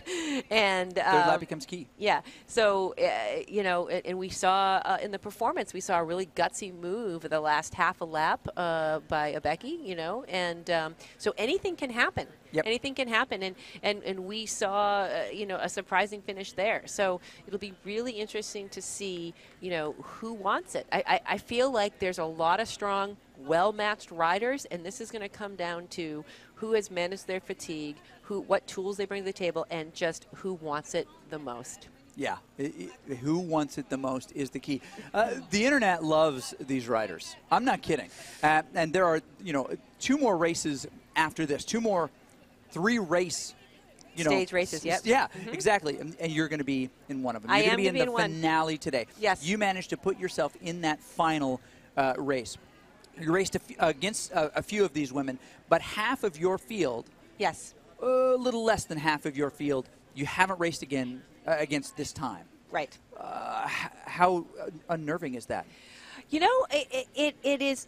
When I looked at the roster of the whole 20 that was coming here, there were definitely ones that was like, okay, this one does this and this one does that. You have to be prepared to race all of them. Yesterday, the way that it mixed up, since we had never matched off in those preliminaries, you didn't know who, so you just had to assume you were going to race them all. Yeah. Even if you weren't head-to-head with them. So, so the strategic, the strategy and the tactics are going to, play a little bit different. But, there's both of these heats are fierce. Yeah, they are. It would be, I feel lucky to have, advanced to the elite. It was a really tough day. I almost got dropped off the back on a couple clims, and I held on by a fingernail. Yeah, you did. So held on by a fingernail. Listen, it happens, and you gotta I gotta just let that go. Yesterday's an old day, and I think that's what these guys have to let the rear view be the rear view. When you're in these competitions, you can't look back. You only have to look ahead. And what is the road in front of you? What are the legs you have? Right here, right now, they have to bring their personal best. So, that's all I'm thinking about with the races. That's my mantra, right here, right now, my best. And you got what you got. So. You got what you got. Now, the great thing about this broadcast today is we've got the coach, Hunter Allen, himself down on the line, talking with these riders. And maybe we can glean just a little bit more strategy from him. Coach, I didn't give you enough. No, you didn't. No, I'm not revealing. I'm not revealing anything. You may have to. So, Coach, we'll go down to you and let us know what's going on down there. Hey, I'm down here with Julie McKenzie, another Florida girl, Flatlander. She made it over the climb. She bridged up to that group and won the sprint for second place. Julie, what's your strategy here in the flat criterium? Hang on for dear life, and hopefully I can sprint at the end. You told me I could sprint a little. I don't know. She's a sprinter. She did the training. She was there. She pushed herself. She's an incredible sprinter. You did great. This is your chance. All right. Thank you, man. Thank you for this. This is awesome. All right. Well, you keep up the great work. We got 50 seconds, less than a minute to go. I better go back to you, Chris and Beth, for the call. All right. Just under a minute to that gate drop. Yep. All right. Julie is someone who has proven to have some power. Yeah, she has, and she was kind of a surprise to some of these other riders who had not that much experience with her to this point. Now, as we get there, 37 seconds before we go, this is the start pen, laser gate. You do not want to cross that laser gate or you get sliced into a million pieces. because that's science. No, that's science. Well, and a lot of these women, let's say they have spent the week in camp together. Yep. There's a lot of friendships that form here, and but the gloves come off. The friendship. They do. The friendship gets put to the side in this race, and it is a fight, and it is a battle, and we are 10 seconds to it. Now the gate's going to drop here. We want the people in social media watching on these different. Tell us who you think is going to win here. Big thumbs up. She made the group. Jessica York managed to get back in this group, getting all of the time cut off. She may be the most aggressive rider of the day. Catherine Fortier doing what she did before. She's doing the gate drop dance out of her saddle. It's like DDR, only it's the worst song ever, right? It's just like 170 beats a minute, just going crazy. Liz Rice also just in that group, doing what they need to. You see those little icons over their head. They are dropping at this point all of the power-ups that they may have earned previously that are on their bikes. They have to drop them because they go away at this gate, right? You can't use them after that. They're not available to you after that once it starts. So they're just kind of, by standard, just dropping them all, make sure that they're – but we've got everyone in a full group at this point. Now, as you look at this course, you've got the long tail to the frog here. This is the frog course. The frog. Right? Tadpole. Yeah, very tadpole-y kind of deal. I realized that after I said it, that a frog is an amphibian, and they do not have a tail, but you save me because they do in the beginning. There's a brief period. We don't want to talk about that period, but anyway, this is the course. You'll notice that it's relatively flat. However, it's not going to feel that way to the riders. It is, as we described before, waffle flat. Well, especially now, nothing feels flat. When you go for a long century ride and they go, it's flat, but it still had 4,000, feet of climbing or something. So you drive over a shadow and you yeah, you're feel like, oh, that was tough. Right, exactly. So we'll see who has what's left. And you can tell right now in their much lower watts per kilogram at the beginning of this race than that we have seen. And, that not surprising. When you had all of these riders 4 to 5 watts per kilogram for 20 minutes. Yeah. So they're looks like there's some lightning happening. I hear some bells. Let's go back to the live race action here. Let's hop on with England Red and see what. Oh, there's Catherine. Okay, so she's at the front. So just making that little right-hand turn to go over to the volcano. The volcano added in the last 12 months, I think, to the course. That's right. You know what? And dangerous. I don't know if people know this. That's an active volcano there, and they'll be racing through the caldera. I mean, all sorts of interesting gases coming out of there. We won't go into and it's volcanology, getting hot in there. It does. It gets hot in here. What's interesting is there are many of them racing in this space that we're in right now. This is the velodrome here, and as we look at those camera shots from those walking up and down the line, we see that, in fact, we're in a massive room together here. That's the velodrome in the background here in Los Angeles. We're down on the infield. But these rooms are kept very interestingly at a very specific temperature and a very specific humidity. We're talking 71 degrees, and we're talking 55% humidity. And that's not for the riders. That's not for the health. It's for the track. That's right. You got a wooden track. The wooden track here. So one more other condition. In the Northeast, we're training in cold basements. Yes. Yeah, well, I speak for myself. So this is much warmer, and it's a different condition. It is. You sweat a little bit more. Your fueling might be a little bit different, and you're not racing this way. So the conditions are actually going to at play here in this race. So as we look at the line of riders, they all are on calibrated equipment from the Cyclops trainers, and also the Power Tap pedals, cross-verifying the power. You can see them on course. And what? And here's what's exciting about this. Despite the fact that she's already won 2 stages, and don't get me wrong, Fortier has got her camp developing online. Yes. Very popular rider. Elk and Goose both agree she's probably going to win all 3 stages. I don't know if that's the case. This is a different kind of race, folks, but it is definitely within her ability to do it. That smile, so aerodynamic, but she is not alone. Now, this is an opportunity for the Velocity Vixens to do something more with this race. What could they, as a team or Team Fearless, conceivably do strategically? And I'm not asking you this question to draw out Because you already told you I would. I know. You're not going to tell me the strategy. Steel because you're racing here. Exactly. Well, but I mean, in general, right, this is a nice team dynamic that you're seeing in a group here, right? When you race with your team, you have one other person at least to spread out the work. Yes. You know, so if someone does make an attack, your teammate can help you cover that break. You can work together to improve your chances to help your rider in position. And now, right now, with a points race right on, if I'm a Fearless team, we just saw England come through in the earlier race, pick up some more points, I think, than she was expecting, because she was, good 10 seconds back from Holly. But she went from having maybe what she thought was, less than 11 points to picking up almost 16, I think. I could be wrong with the exact number, but she did pick up more points. So Team Fearless right here could actually work together and pick up some more points for England. If Liz can be a workhorse for England, we're going to see that ability to happen. Now that we've got the two Vixen riders here as well, I know they've been talking strategy, same idea. They can help each other in different ways and stay in this pack and help each other out. So look at Liz. She's being so focused. Well acclimated, too. She came all the way over from the UK to make this happen this time, and she's doing very, very nice work in the group. Yeah, she hears her name called. We adore her. That's right. Let's go down the line and say everybody's name. Let's give everybody. Like we are like Laura, Lauren, England, Holly, Jessica. I'm looking down the line here. Cheryl and Julie and Mila.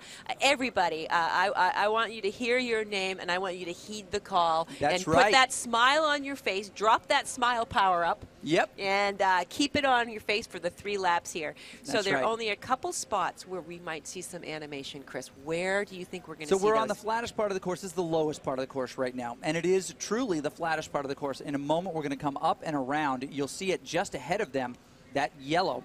That is the climb. It's going to come and it's going to hairpin right there. And then it'll flatten out briefly, and then it'll pop up again. That's one of the spots that it can animate. You guide that around with your eyes all the way around. Again, we're on the inside circuit here.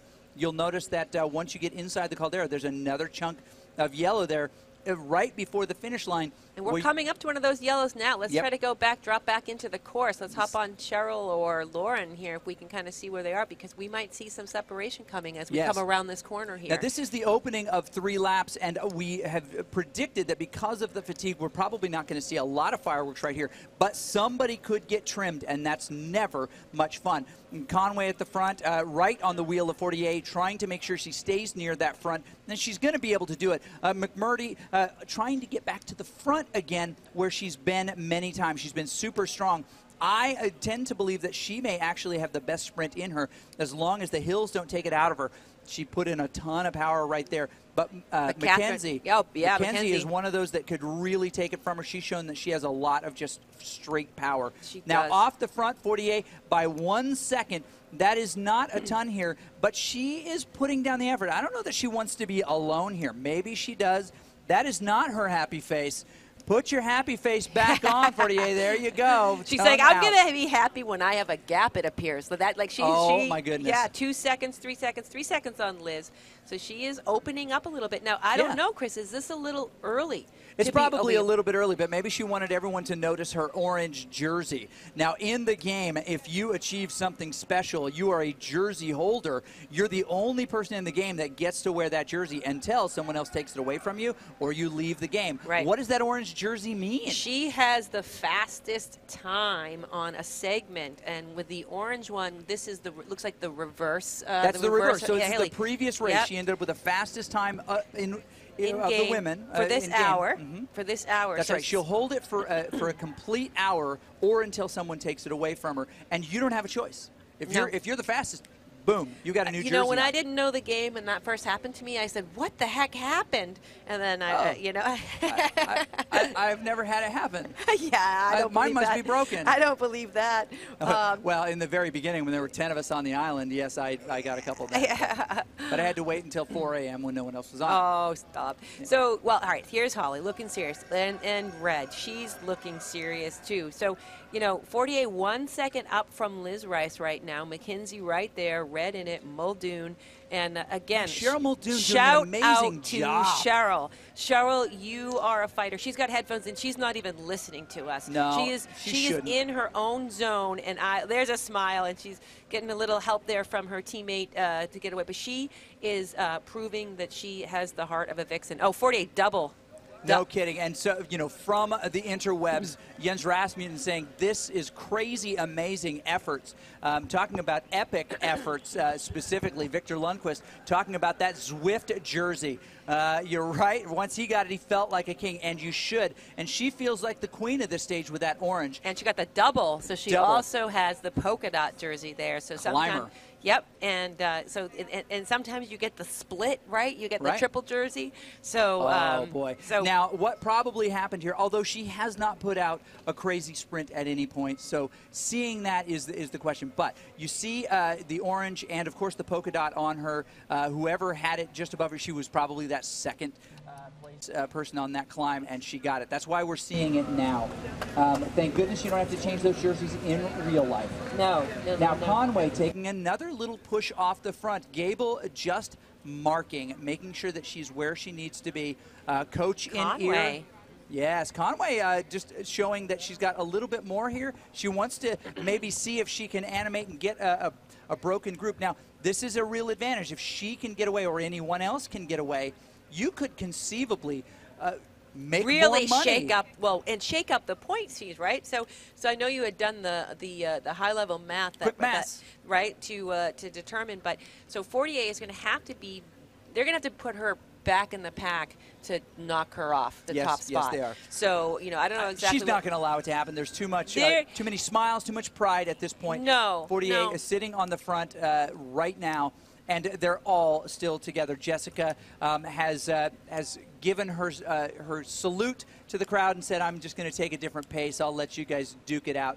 She had some unbelievable turnarounds, making the time cutoff for both the last two events. The fact that she hung in until just a couple of minutes ago, until we hit that climb, is unreal. Yeah, and Jessica, she's done all of that. So you think about all these athletes at their threshold, right? So two courses that favor climbers. She is a watt masher. She's strong, not a climber, but she has the endurance. She did the Knights of Sufflandia, so she's been able to just suffer for hours upon hours. And here she is, looking strong, making those cutoff times with no rest. Let's just talk about that. So she hasn't had any rest. So she has done awesome. Her daughter Grace and her husband at home cheering her on. I know that they were watching her earlier, so she keeps on going and never say die. That is another heart of the never vixen. say 2, 3. Here you go. Looks like we have. And they're with they're on their 2 laps to go lap. When they come around the next time, they're going to come up and over this. But it looks like she's just trying to show off a little bit here. Mila Allenson, this is her kind of. She's got, it looks like she's smuggling some hams right there inside of her bib shorts. Those are huge quads and hammies right there.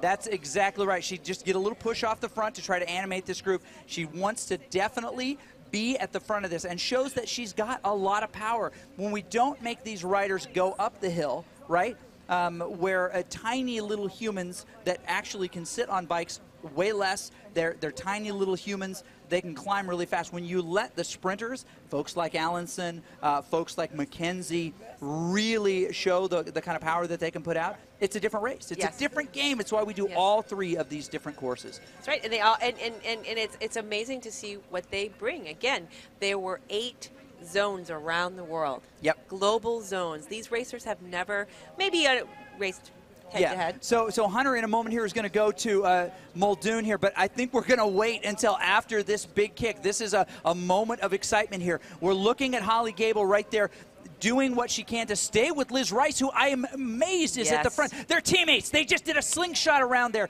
but a little bit of a dropout of England Red. What happened there? Hard to tell as we're looking at her. A little bit of a break in the power. Maybe she didn't want to be off the front, but McMurdy takes advantage, comes around, pumping her legs right now, doing everything in her ability to stay in that group. But Lauren McMurtry trying to take advantage of this opportunity where there's a little bit of confusion in the group. Holly Gable is settling right in behind her. Nothing gets away. Laura Conway still sitting on the front trying to make something happen for she and her teammates. But right over the top, 48 decides she's going to do this dig. She did it the last lap as well. They're making that mean face right now. That's right, she wants to kick some kittens. She is really mad. Kittens, stay out of the way. Catherine Fortier is going to do her damage right now. That's right, they're fluffy, they're cute. Oh, but Julie says no. Exactly. Julie says, keep working, show me that face. I'm not afraid of kittens or you. No, that's right, I'm a kitten mark fan. this spot right here, because this is where we're going to start to see the banner coming up. Am I right? Yes, okay. It's going to come in here in just a little bit. We're gonna spin around. What is exciting about that particular spot is we talked, there's not much up or down in this race, and that is one of the spots where you've got to take advantage of that kick. And she's done it a couple of different times. I don't know if she's exposed her cards too early, if she wants to win 3 in a row here, but all of these other riders are sticking with her. They're not letting her get away with it. In fact, they like kittens. Well, she was able to get away because, of course, with the course and that she's a climber. Right, so she's lighter, and the way that the course dynamics work is that she was able to get more speed on that uphill. Here, some of these other riders might have more power on the flats, and absolute watts are stronger, and they're able to stay with her. And that's one thing that that isn't true in real life too. It's absolutely true. Cheryl Muldoon really buffering the discomfort that she's feeling, which is, I'm going to suggest, is much, much higher than everybody else. Hunter is down there with her right now to get a sense of what's going on. I don't know how many words he's going to get out of her, but we'll pay him $1 for each one because they're probably going to be pretty rare. Hunter, how are things going for Cheryl Muldoon in this gutsy performance? Hey, Cheryl is doing great. She has definitely weathered the storm. Yesterday was a big effort for her. She had that crash earlier this week, got a huge bruise right there on her thigh, and she's limping around a little bit yesterday, but she's back on the bike. She's kicking butt. Cheryl, tell me how you doing. I'm hanging in there. I'm really just happy to stay in the pack. And how's that leg feeling? Is it a factor? Yeah, it hurts a lot. I'm trying not to think about it. All right, well, we'll not focus on it. Stay in the group here. This is going to be a good effort here. We got a little hill coming up, so I want you to stay focused and go for it. Do your best. Thank you. All right, that's it. She's hanging in there, you guys. Incredible effort. Massive, massive effort because, again, had a big crash this week earlier, and she's got a big bruise on her thigh, so, hey, she's going for it. Great to see. So, her leg, talk about emotional coming back from an injury. Yes. So she isn't even back from an injury. No. She is injured, and, I know she is my teammate. I know she didn't reveal all of the pain that she had last night. And so, right now what we're seeing from her is remarkable. Yes. This is a decision to hurt yourself in a way that you don't see. Now we're coming around the corner here. Now here's the spot. This is the spot where we talk about, and the next time around is where we're going to see more animation. There's the banner. That will be the finish. This is the second of 3 laps. The next time we come around to this spot, we're going to see the finish, and that's where we're really going to see, I think, a lot of fireworks happen. If they don't shake a couple riders, they might shake a couple riders on this last lap. And just like Becky did in the last race, that 2.5 lap mark is where some people make a gutsy move. We found that it tends to be earlier than everyone expects. People who wait a little bit too long find themselves off the back. And so maybe the early attack is the one that gets away. It's going to have to be somebody other than Catherine who decides that they've got enough left in the tank that they can do it. Because she's going to do what she has been doing, which is when they get to the beautiful squirrely section in there, the little climb with the kicker right after, she's going to go crazy right there. And it's not at the end of the race, but she's definitely going to do what she does. But she's smiling right now, so I feel like she knows something we don't. You know what? Yes. And as I mentioned before, I don't know what that is, but she knows something we don't. She's got a smile. There are 3 things you never want to see. You never want to see your doctor looking into your chest cavity and smiling. You never want to see somebody sharpening their axe and smiling. And you never want to see a Catherine smiling. The kitten kicker is smiling. No kidding. You just do not want to see it. Those are the wrong places for a smile if you are anybody but Catherine Fortier. But maybe she's a serial killer of dreams right here. And every single one of these riders wanted to win this, and she has slaughtered them one by one in gruesome fashion. That's Catherine Fortier. And now her parents are probably emailing us right now saying, that is the worst thing you've ever said. And right there, we've got Serial killer of Mackenzie, dreams. Rice, Red, Muldoon, Gable, McMurtry. I mean, all of these ladies, all of them, I used all their names because that's their power up right now. Yes, they hear their is. name, you see them get that extra boost. If you are watching on cycleview.cvr worldcup.com, give them a cheer. Let them know you're watching. If you're in game and you can give them a ride on, give them a ride on. This is where they need it. Yep. Cheering for them through CycleView is a way to contribute to the prize pool of the whole, but also to that individual rider. And this is going to be an exciting finish. Some of the riders call this section that they're coming up on right now Jenner's Jump. And we're about to see it, so we definitely want to be able to see it from the rider perspective.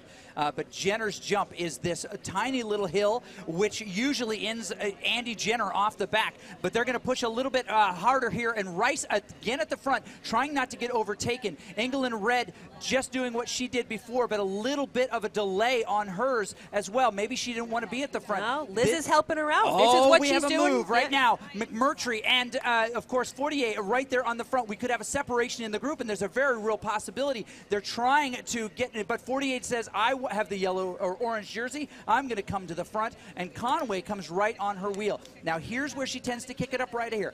Now, she'll come around this corner, and there'll be another little bit of kick up. She'll probably come up and out of her saddle, but the girls know it at this point. They are marking her because they do not want to let her get away. Somebody else may try to do the same thing. There it is, up and out of the saddle. She knows what she can produce here, almost 300 watts at times.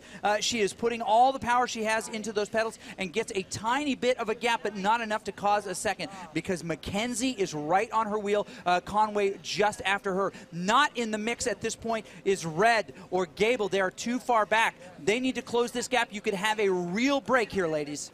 You can, and you know what? That 1 second with Gable and Rice and McMurtry, those guys, it's starting to. They have to close it now.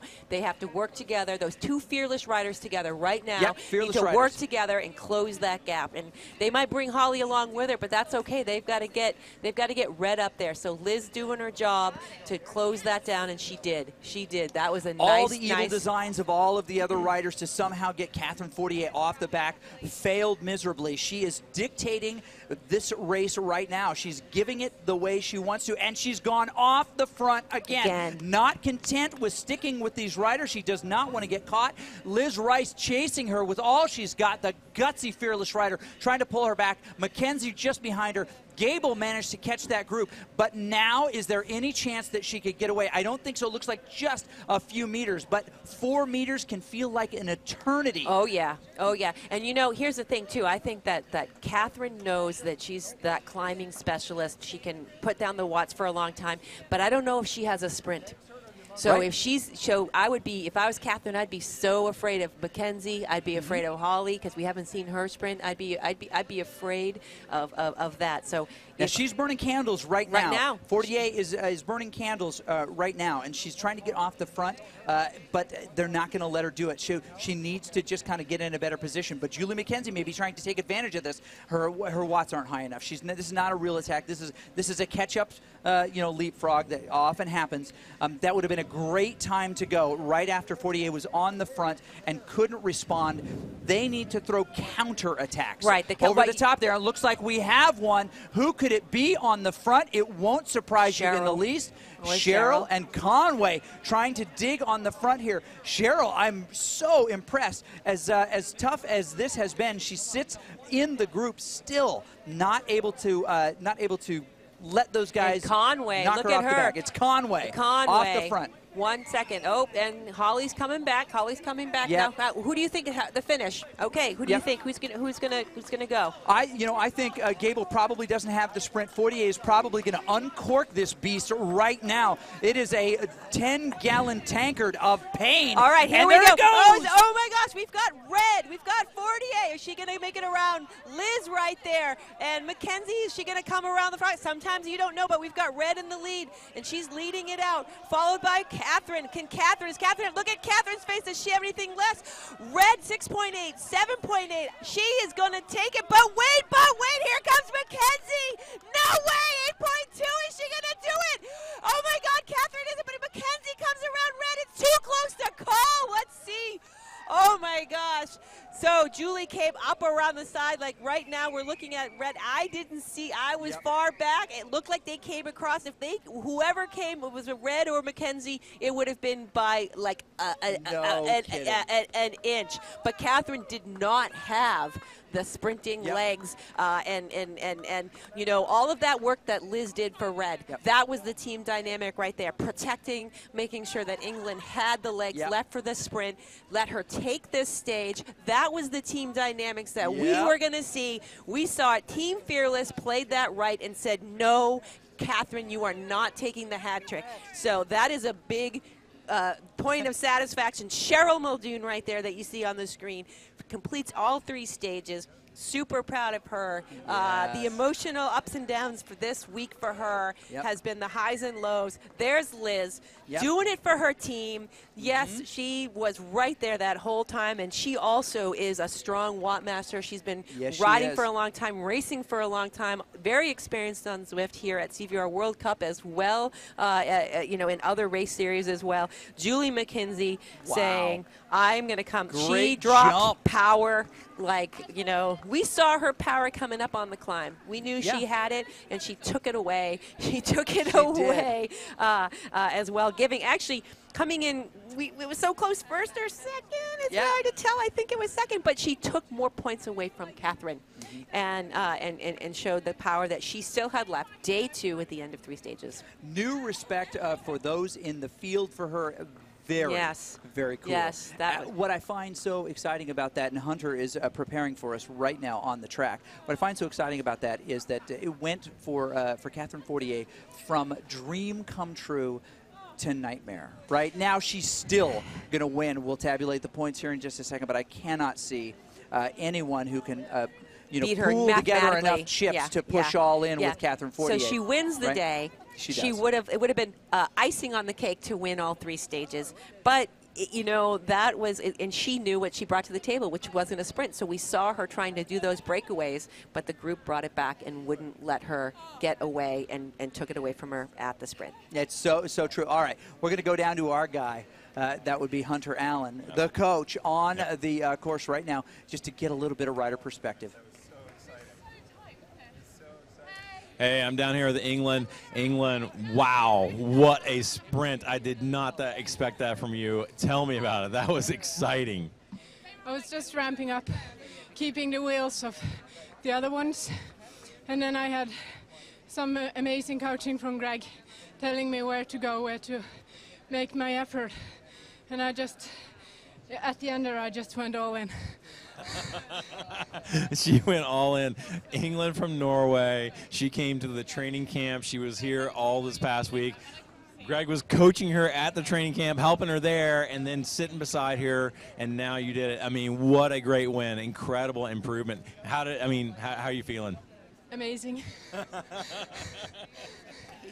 Congratulations. That is such a great win. And a bit fearless as my team. Yeah. Excellent. You want to say hi to anybody in Norway? Hi, Mom and Dad. Hi, Odd Magne.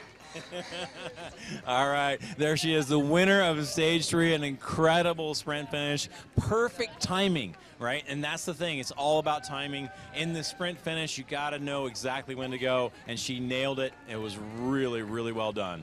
All right, back to you, Chris and Beth. I think that Savage in the mixer board says it probably the best. I am exhausted just watching. Yeah, I'm sure. And, you know, that was so exciting to watch. And, and England was also part of the training camp, had the benefit of going through the training program. So a lot of these athletes have been trained they have. by Hunter, you know. So, you know, let's talk about that, right? Yeah. Being able to sign up for the training. We're coming up to another season of CVR World Cup, the league and the training. So April 2nd starts the next season. You can sign up at CVRWorldCup.com and sign up for the training and take advantage of it. Now, that's one way to get to World Cup. The other way is to win your zone, which brings me to our zone winners, these beautiful Garneau jerseys that our zone winners are going to take home and wear. Nice and bright for the road, so you have some good visibility out there, and lots of bragging rights when you wear this. And what a conversation piece. Yeah. You know, you're out on the road. Where'd you get that? Yeah. Well, let me tell you. Yeah. Now, there are some really cool things that just happened. And we have few people that just joined us. But here's what kind of went down in the last stage as we kind of look at some of the instant replays. Very exciting work being done by Catherine Fortier, but she was not the big winner in the end. Big effort trying to catch onto Red, who was not to be caught at that point, but coming around was Mackenzie at the very end, finding herself. She's like, I can't get on her wheel, but she wasn't alone because Lauren McMurtry also had plans of her own as she chased her across the finish line.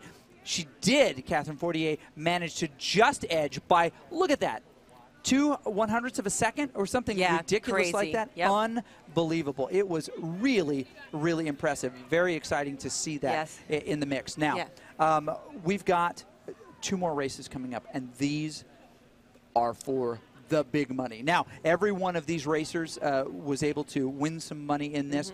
I believe the lowest still like $1,200. Right. What other race? Are you kidding me? Exactly. That is like humongous. All the way down through, which is awesome to see.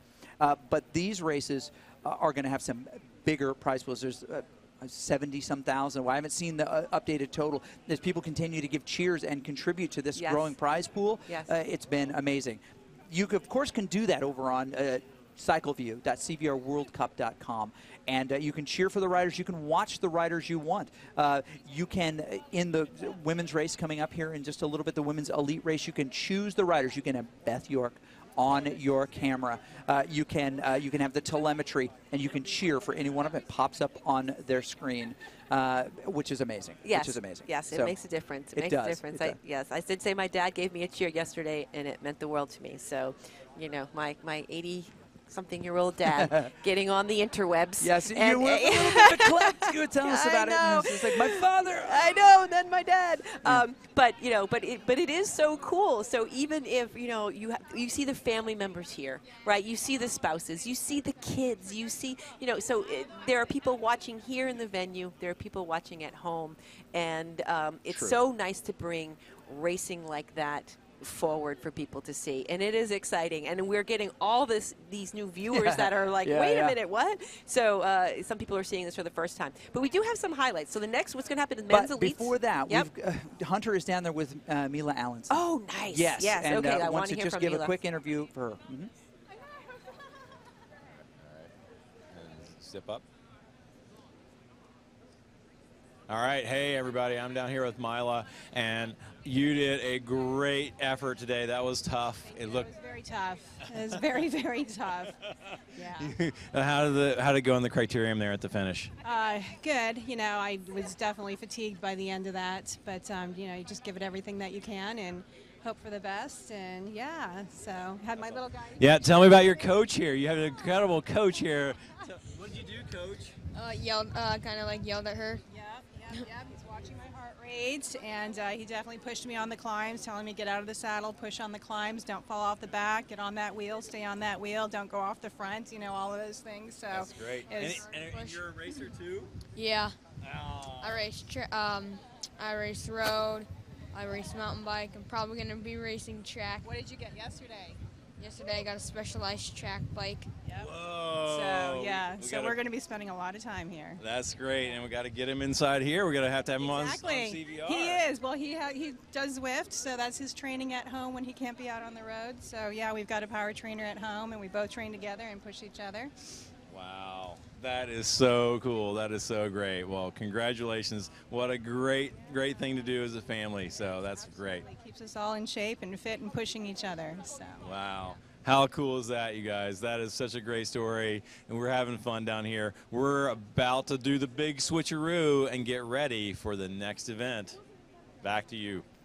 You know what Andy Jenner said in the comment a mixer just a moment ago? It's amazing that the 20th place women in this competition win more than the winner of Ghent, I always say that, Willegan Pro women's race today. There's a professional women's race today.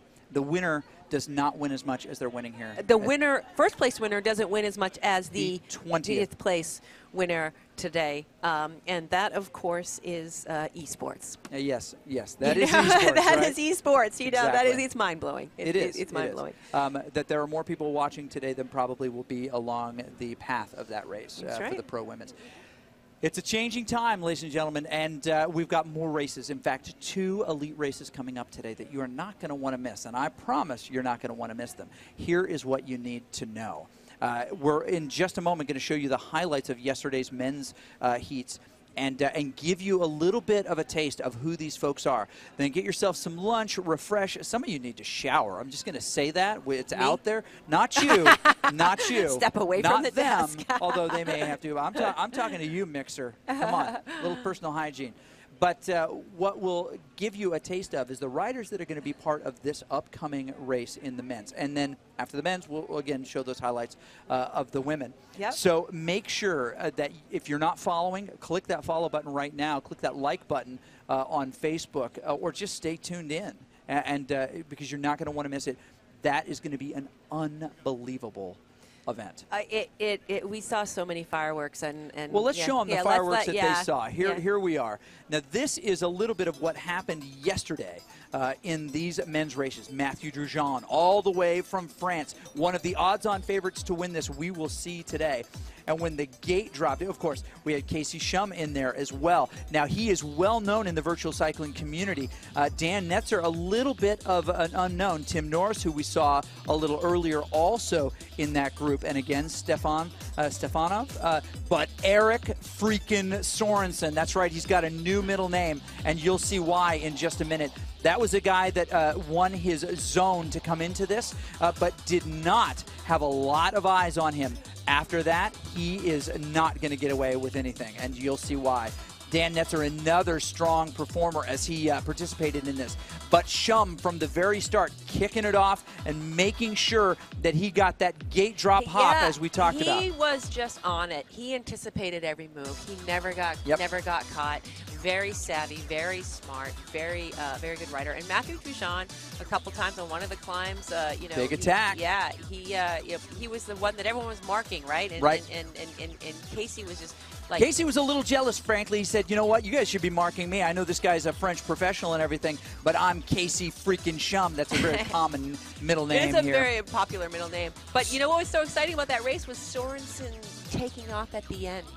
Right, so yeah, as we'll see here in a minute. But again, as they came around the second time for the climb, Casey decided he was going to put a little bit down. But Drujean wanted to show his dominance and carry it up and over the top. And what that attack did is dramatically thin the field. Look at that. Oh, my goodness. As he rode that poor bike, it groaned under his power.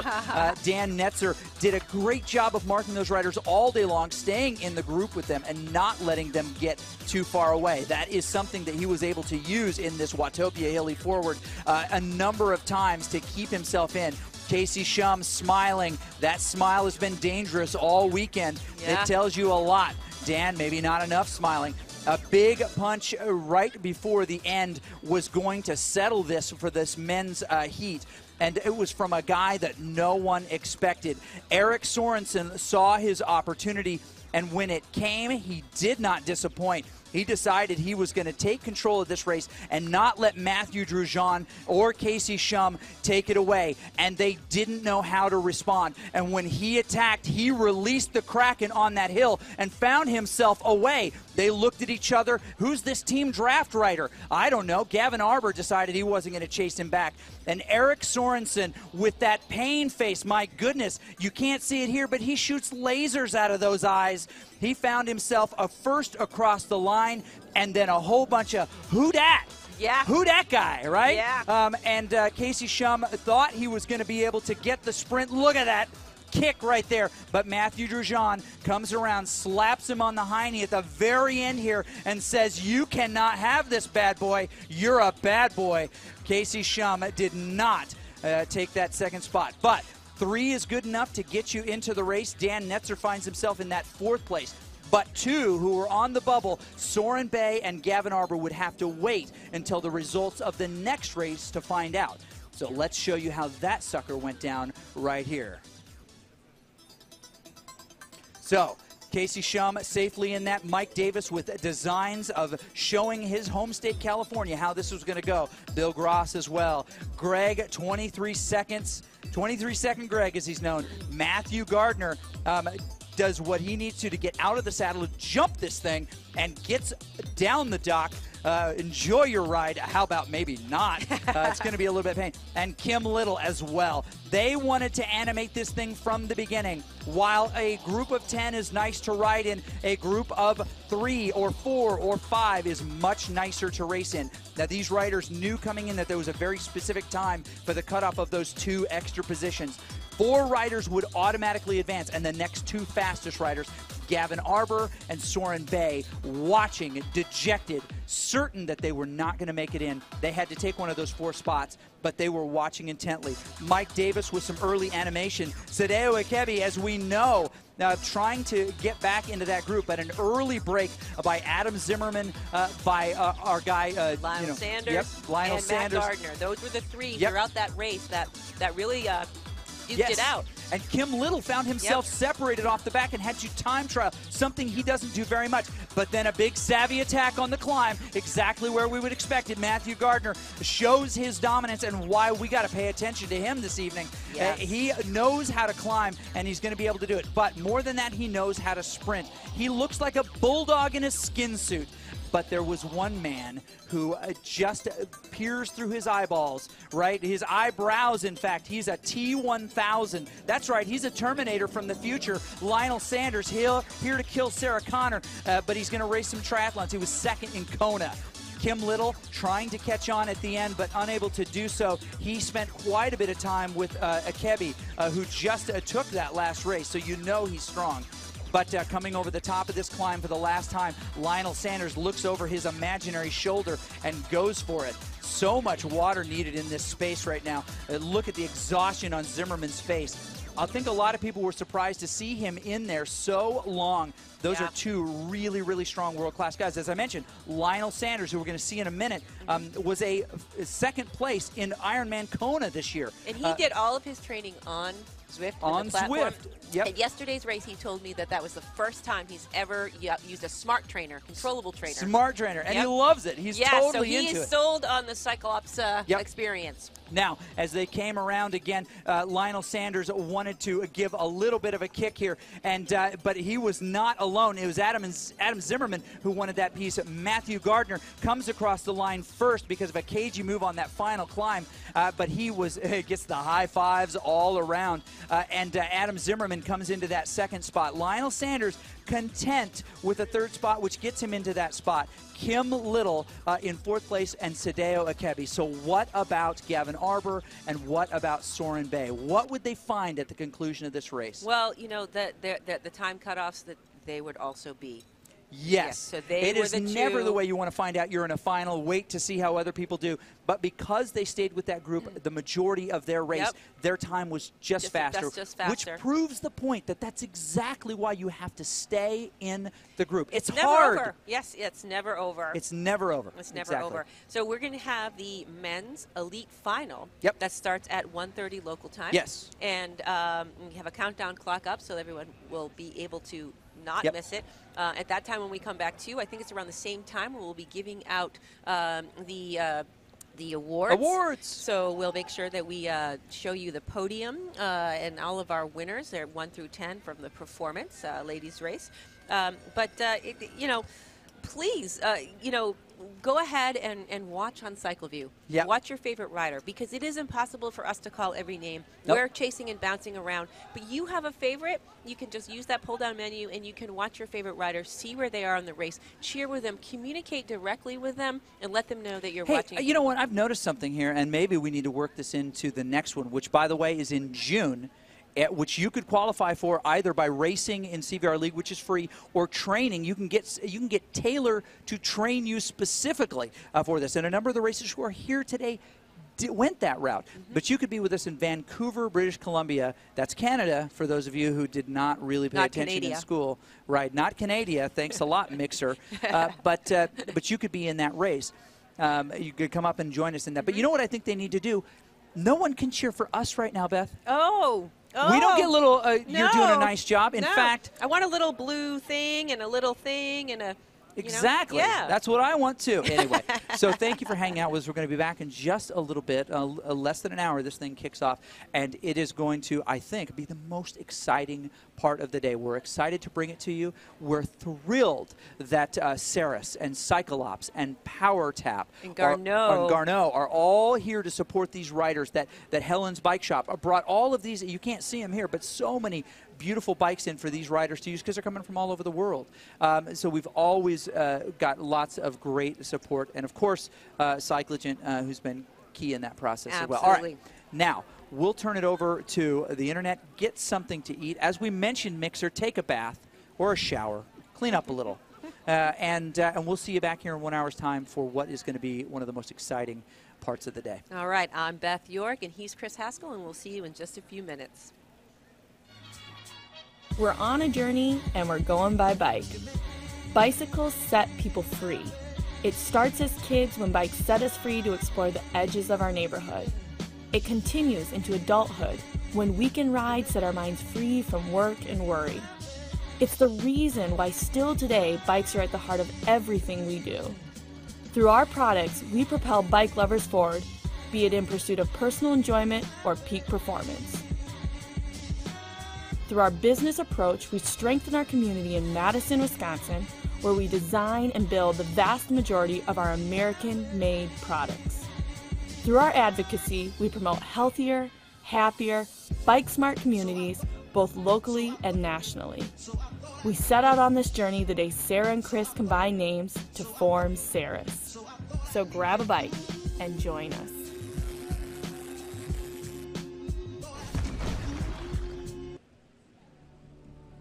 What is it about riding a bike that is so liberating? What unites us all is the craving for that special feeling. This is what inspired the developers at Garneau to create the innovative, award-winning X-Comfort technology, optimizing comfort to maximize performance and, most of all, the good feelings that make us so passionate about riding.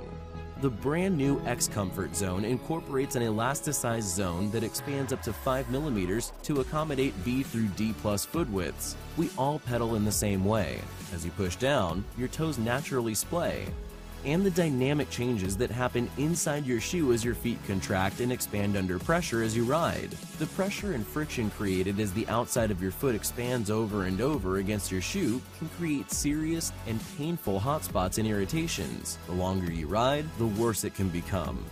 This makes for a level of never-before-experienced comfort in the highest-performing cycling footwear. Every cyclist rides for that special feeling that cycling brings to us. Each one of us has our own version of what it means to enjoy the ride. We just help make it possible.